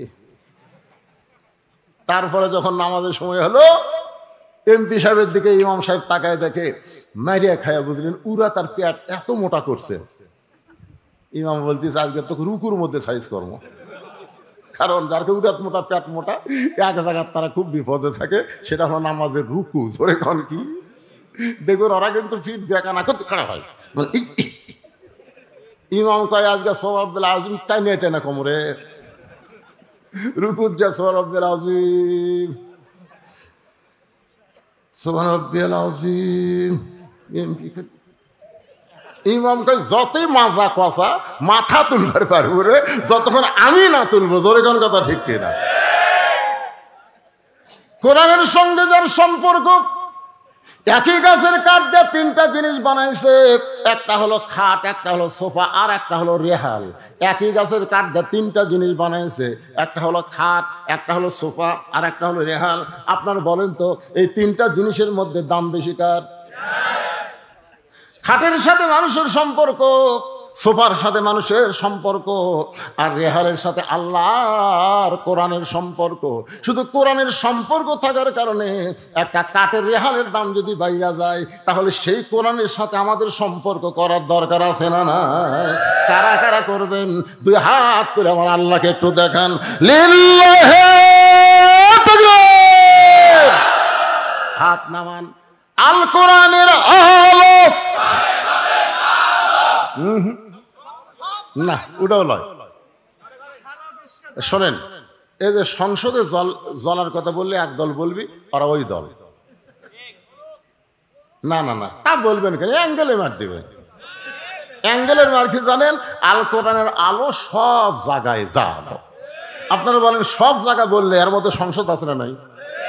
তাহলে আমরা খামাকা সংসদের কথা কই, আগামী কয়েকদিন পরে আমার আর একটা মাহফিল আছে নাই? এরা কি এরাও ভাগা না রে? ওটা তো সংসদের লোকরে অকার আসবাদ দেওয়া যাবে না। দরকার কি ভাই? অ্যাঙ্গেলে মার দিয়ে যায়। ধরে কোন কথা ঠিক কি না? হ্যাঁ, গলা খাকারে দেন। আল কোরআনের আলো, কোরআন হাদিস যেখানে, দুনিয়ার মুসলমান লিল্লাহি তাকবীর। সঙ্গে সঙ্গে ফাতেমা বুঝবার পারছে এই জুব্বার সঙ্গে আল্লাহর কোরআনের সম্পর্ক আছে। রাসূল বলে, ফাতেমা, এই জুব্বা আমি তোমার মাকে দেইনি মা, তোমার মা আমার কাছে চেয়েছে। ফাতেমা জুব্বাখানা নিয়ে মা খাদিজাকে পরাতে গেলেন। নবী আমার পিছনে পিছনে ফাতেমাকে সামনে দিলেন। ফাতেমা যখন মা খাদিজার লাশের ঘরে ঢুকলো, এমন সময় নবী দরজা বন্ধ করে দিলেন। ওই জুব্বাটা পরানোর পরে ফাতেমা দরজা খুলতেছে, নবী তাকায় দেখে ফাতেমার মুখে মুস্কি মুস্কি হাসি। নবী চমকে গিয়ে বলে, ফাতেমা কানতে কানতে তুমি জুব্বা নিয়ে তোমার মাকে কাফনের কাপড় পরাতে ঢুকলা, কিন্তু জুব্বা পরানোর পরে তুমি হাসতে হাসতে দরজা খুললা। ফাতেমা বলে, বাবা কানতে কানতে ঢুকলাম এটাও আপনি জানেন, হাসতে হাসতে দরজা খুললাম এটাও আপনি জানেন। রাসূল বলে, ফাতেমা তুমি কানতে কানতে ঢুকলে এটা আমি জানি, কারণ মেয়ে তার মাকে কাফনের কাপড় পরাবে অবশ্যই কানবে, কিন্তু হাসতে হাসতে দরজা খুললে আমি নবী জানি না। সোনাল্লাহ কন্যা কেন? এখান থেকে আপনাদের ঈমান কি বলে? নবী গায়েব জানে? জোরে বলেন, নবী গায়েব জানে? ফাতেমা কানতে কানতে ঢুকেছে এটা নবী জানে, কিন্তু হাসতে হাসতে দরজা খুলছে এটা নবী জানে না। ও ফাতেমা তুমি হাসতে হাসতে দরজা খুললে কেন মা? ফাতেমা বলে, বাবা কানতে কানতে ঢুকলাম এটা যেমন আপনি জানেন, হাসতে হাসতে দরজা খুললাম এটা যখন আপনি জানেন না, আমি কি জন্য হাসতে হাসতে দরজা খুললাম বাবা আপনি কি শুনবার চান? রাসূল বলে, ফাতেমা আমি শুনতে চাই। ফাতেমা বলেন, বাবা তাহলে এই মুহূর্তে আমি হলাম বক্তা আর আপনি হলেন শ্রোতা। ফাতেমা কি? নবী কি বলতেছেন? তুই হাসতে হাসতে দরজা কেন খুললি? এটা আমি নবী শুনবার চাই। তো নবী যদি শুনবার চাই, ফাতেমা হাসতে হাসতে কেন দরজা খুললো? আমরা নবীর উম্মত হিসাবে কি শুনবার চাই না? কারা কারা শুনবার চান হাত তোলেন তো দেখি। লিল্লাহি তাকবীর, হাত নামা। আপনারা কিন্তু সবাই শুনবার চাচ্ছেন।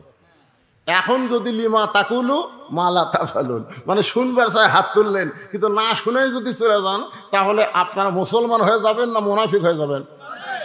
তা আপনারা কেউ মুনাফিক হবেন কি? কি না কায়দা করে নিত ভাই। আমার হাতে একটা স্লিপ দিছে, এই স্লিপ দেওয়ার পরে বলতেছে, হুজুর কিছু কিছু লোক আছে যারা আপনার হাতে এই কবরস্থানের জন্য হাদিয়া দিবে।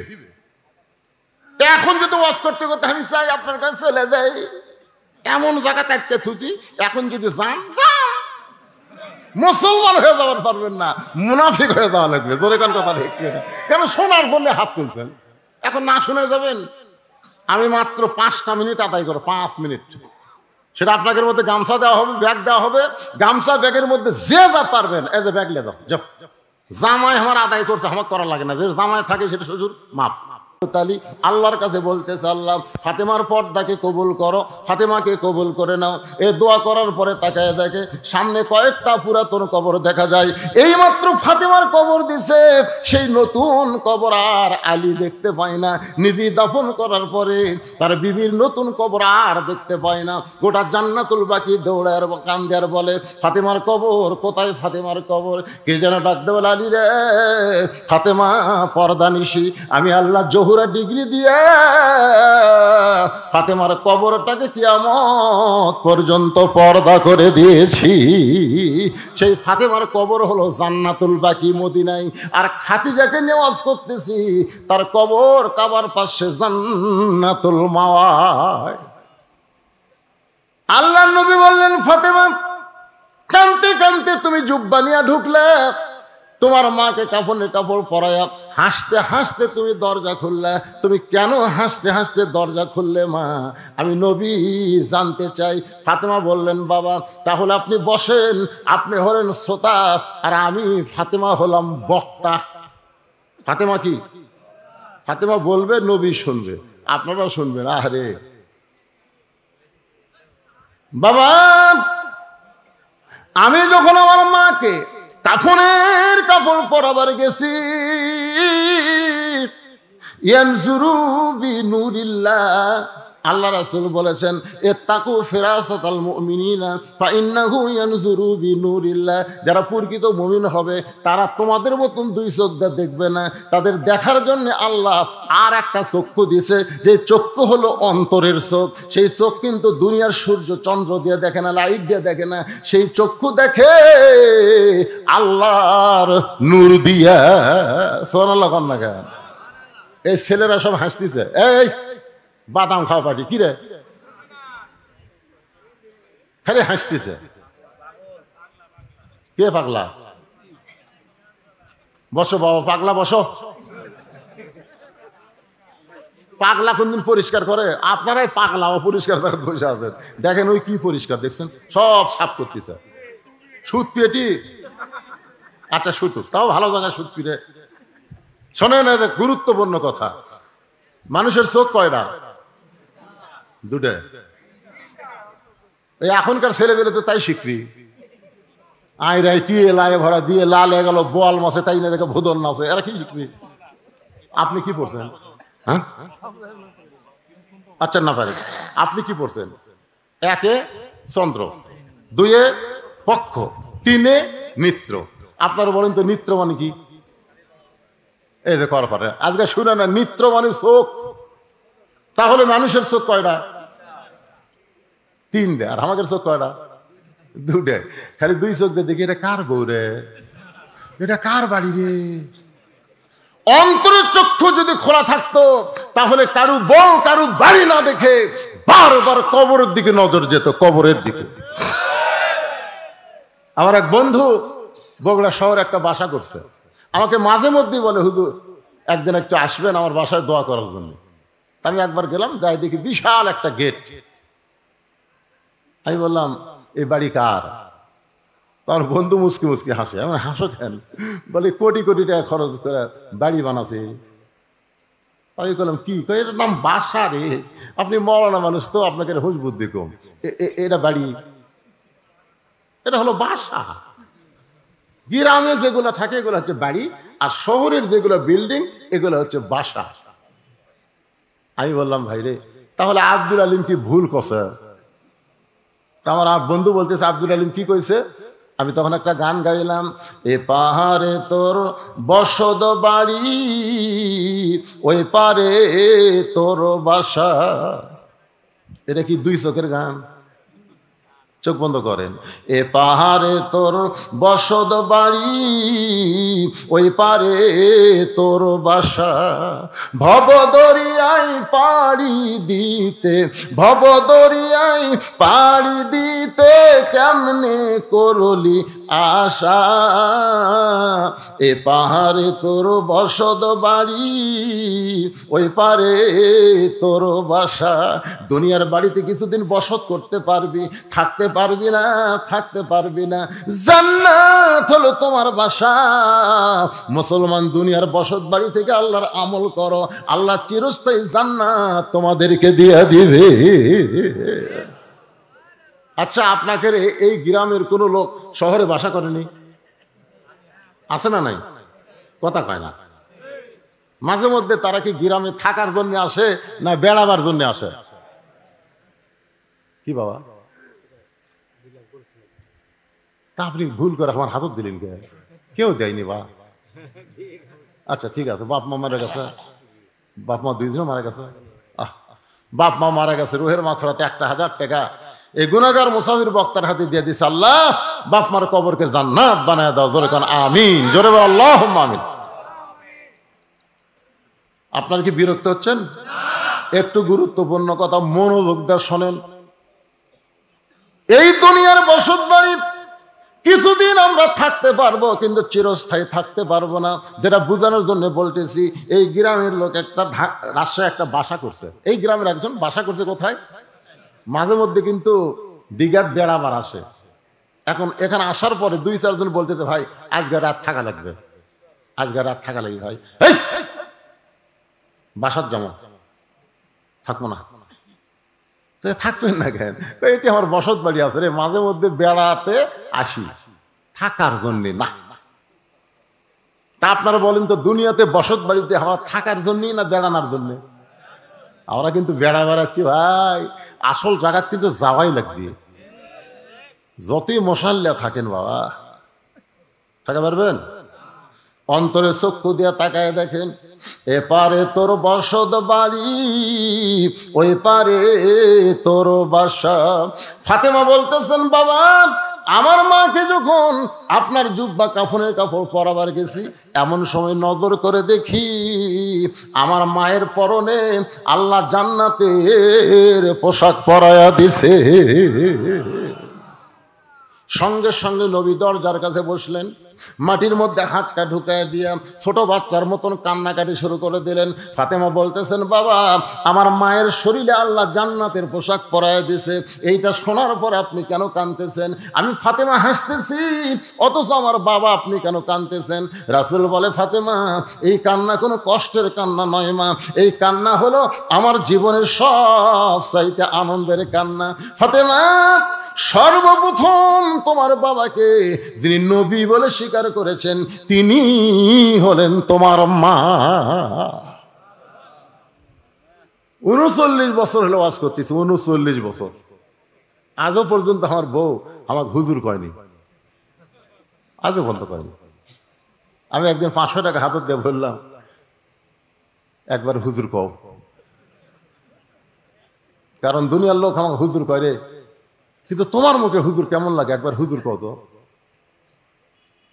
আর বউ বলতেছে মুসকে মুসকে এসে কয়, মানুষ আপনাকে চিনে না এই জন্য হুজুর কয়, কিন্তু আমি তো আপনাকে চিনি, আপনি মাল ডাকি, হুজুর হয় এতই সহজ। আমার বইয়ের মুখে আমি হুজুর শুনবার পাইনি। গেছিলাম আমার মায়ের কাছে, মা যখন মা 2000 টাকা আপনি নেন, লিয়ে খেলে একবার আমার হুজুর কন। মা কয়, তুই আমার হুজুর কবে থেকে হইলি, তুই না আমার চললে।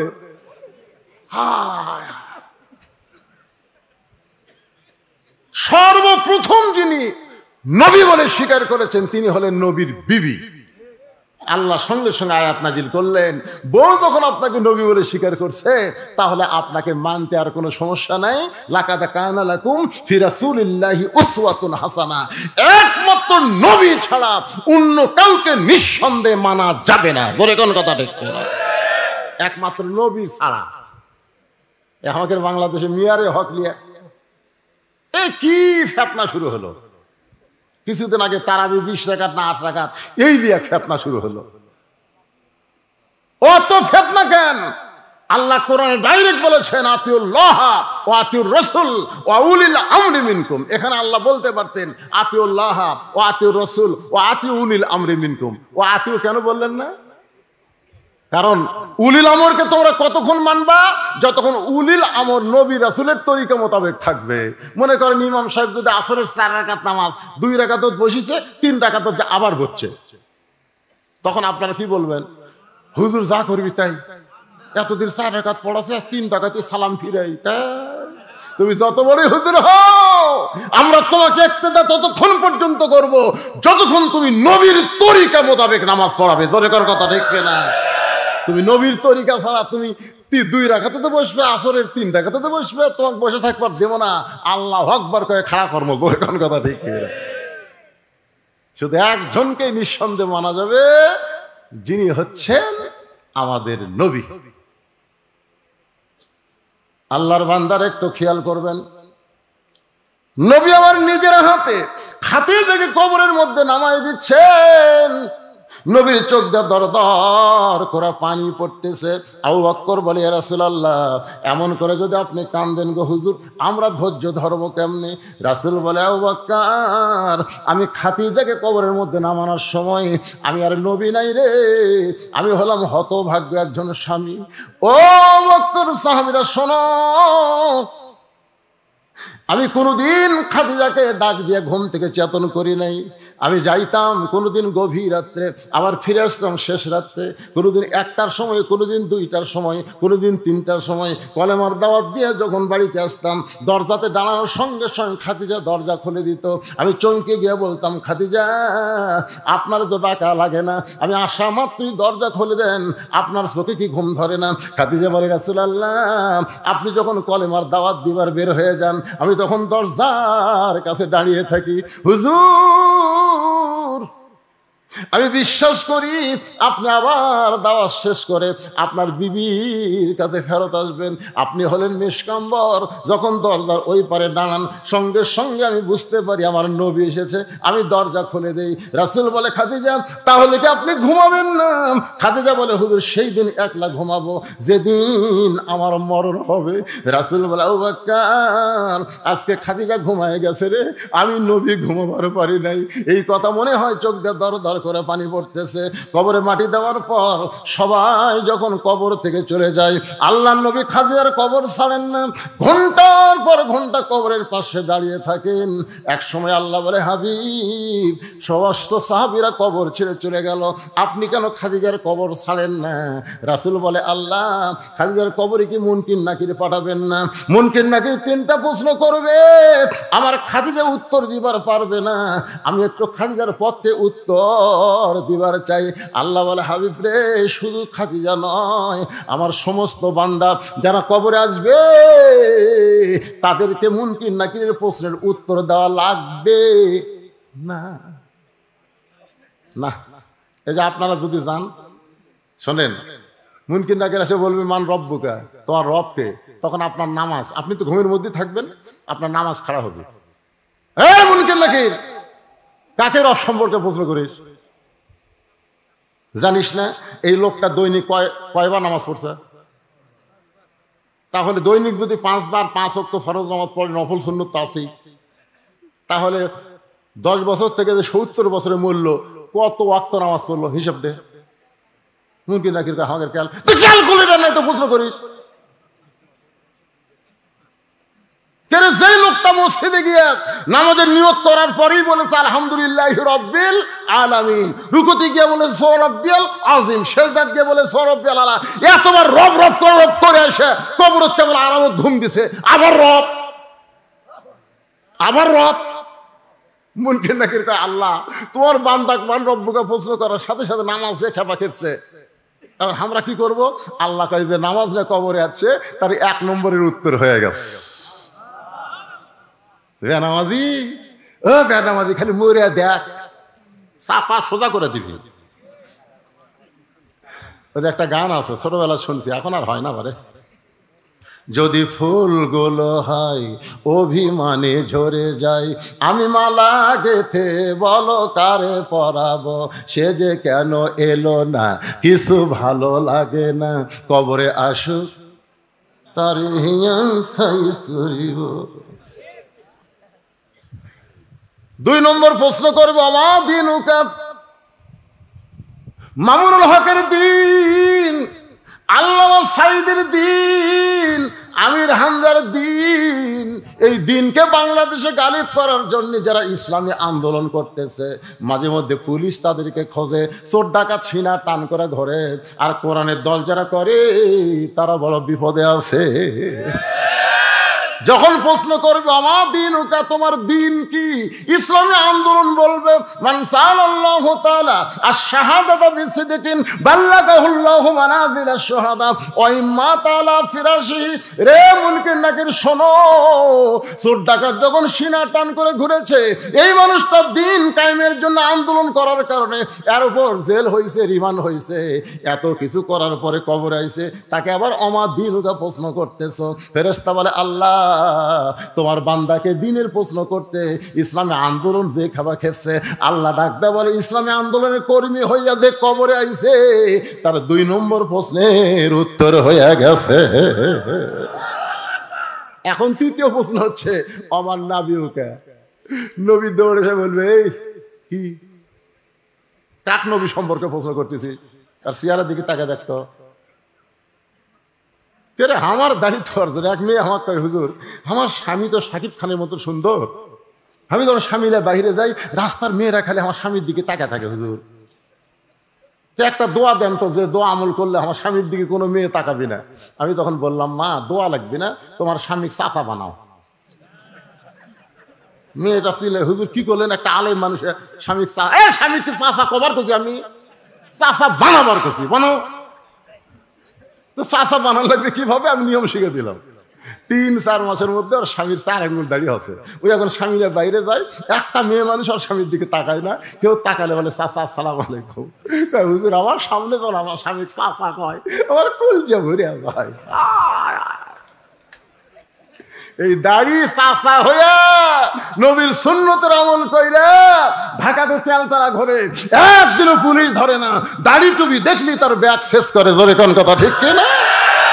4 নম্বর প্রশ্ন করবো, আমার দিন ওকা, আমার নবীর সুন্নত আমল করার কারণে জিএমবি জঙ্গি মৌলবাদী ডিগ্রি আছে, দুনিয়াতে কত নির্যাতন হচ্ছে।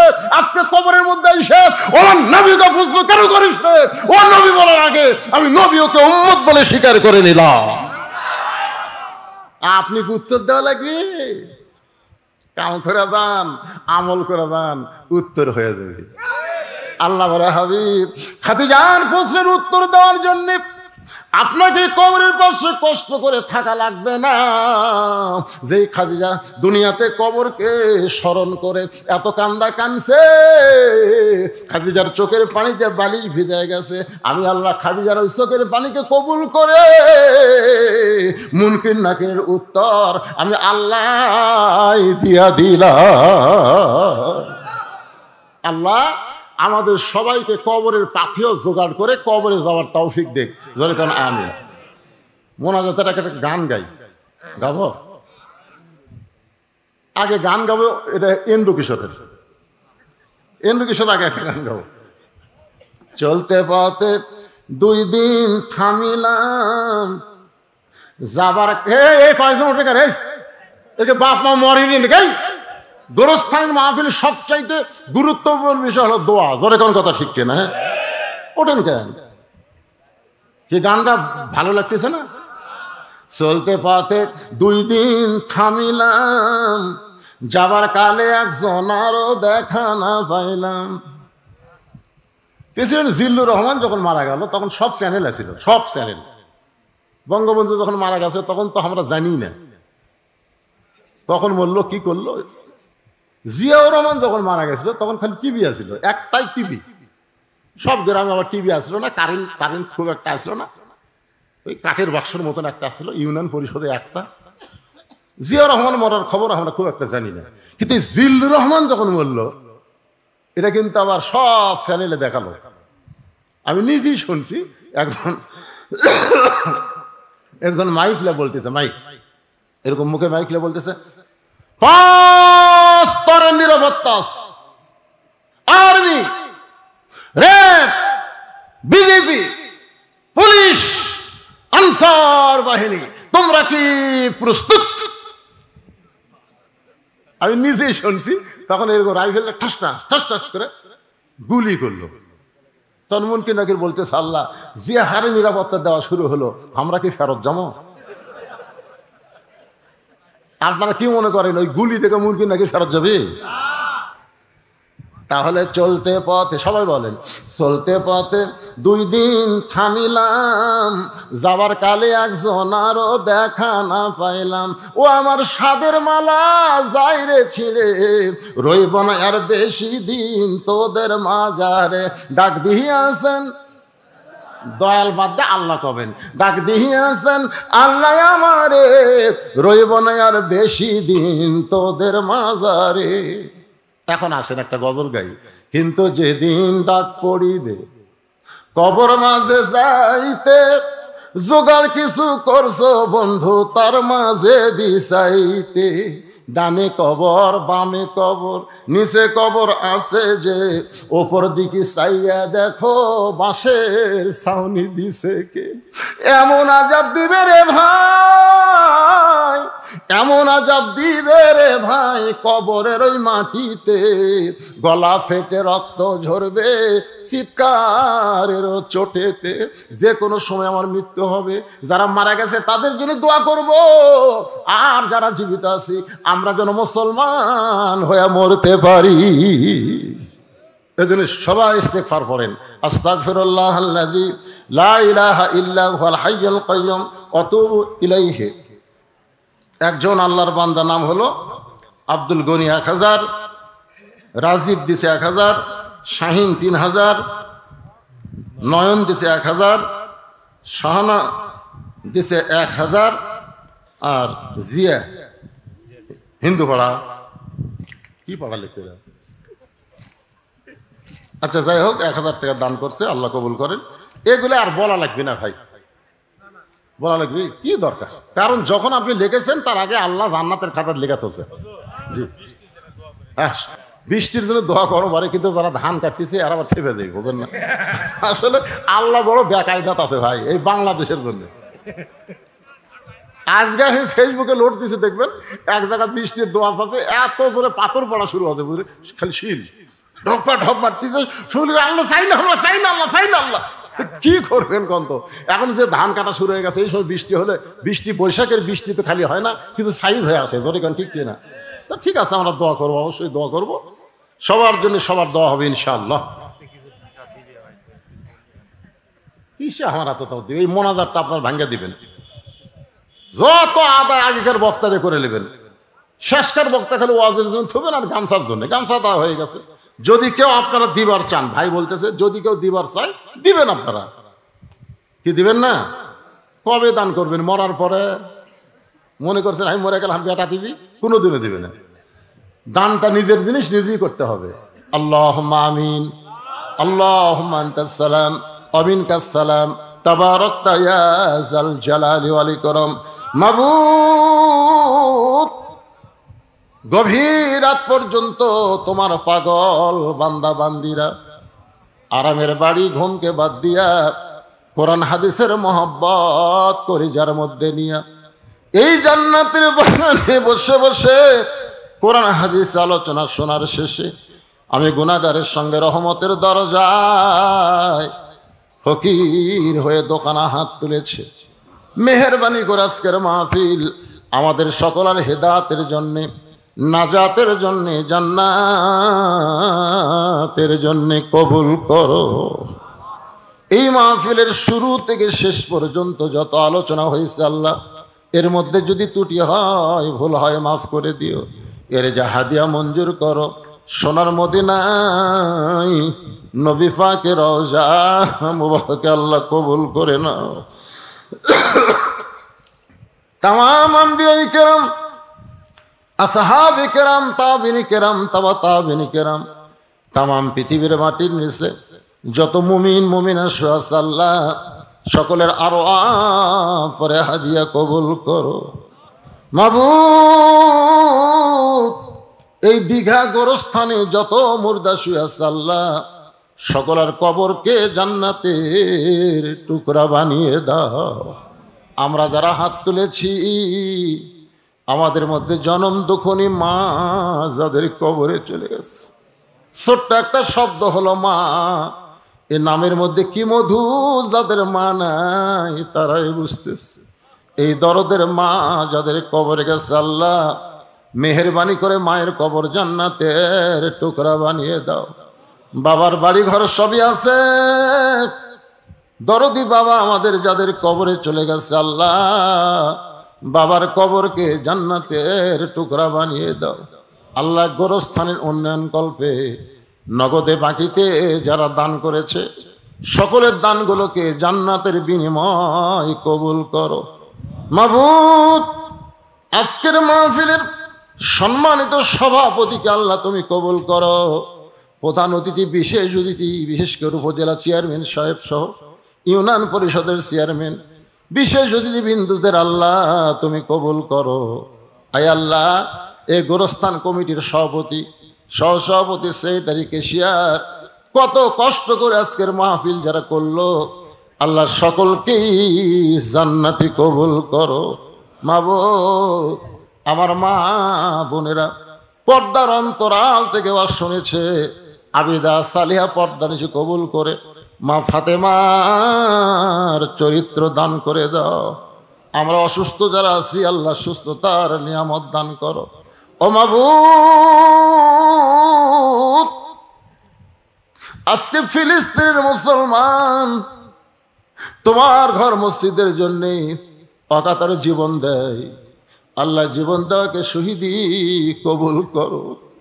আহত অবস্থায় যারা হাসপাতালে সুস্থতার নিয়ামত দান করো।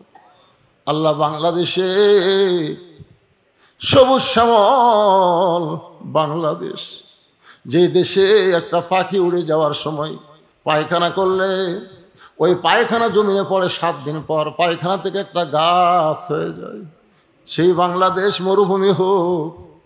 আমরা চাই না আল্লাহ আমরা পাপী হতে পারি, আমাদের বাংলাদেশে তুমি রহমতের বৃষ্টি বর্ষণ করো। মাবুদ, যেই বৃষ্টি হলে কোনো ক্ষতি হবে না, সেই বৃষ্টি আমরা তোমার কাছে কামনা করি। আল্লাহ আসমানের বালা আসমানে নাও, জমিনের বালা জমিনে ডাবায় দাও। প্রত্যেক বছর এমন করে কোরআনের মাহফিল যেন করতে পারে এই দীঘাবাসীদের আল্লাহ তুমি তৌফিক দাও। আল্লাহ আল্লাহ আমার জন্য দোয়া ফিরাই দেন আল্লাহ। এতগুলো মানুষের মধ্যে যার দুই খানা পছন্দ করেন সেই দুই হাতের ওসিলায় আজকের গোটা মাহফিলকে কবুল করে মৃত্যুর সময় আমাদের জবানে আপনি জারি করে দিবেন লা ইলাহা ইল্লাল্লাহু মুহাম্মাদুর রাসূলুল্লাহ সাল্লাল্লাহু আলাইহি ওয়াসাল্লাম। আসসালামু আলাইকুম ওয়া রাহমাতুল্লাহি ওয়া বারাকাতুহু।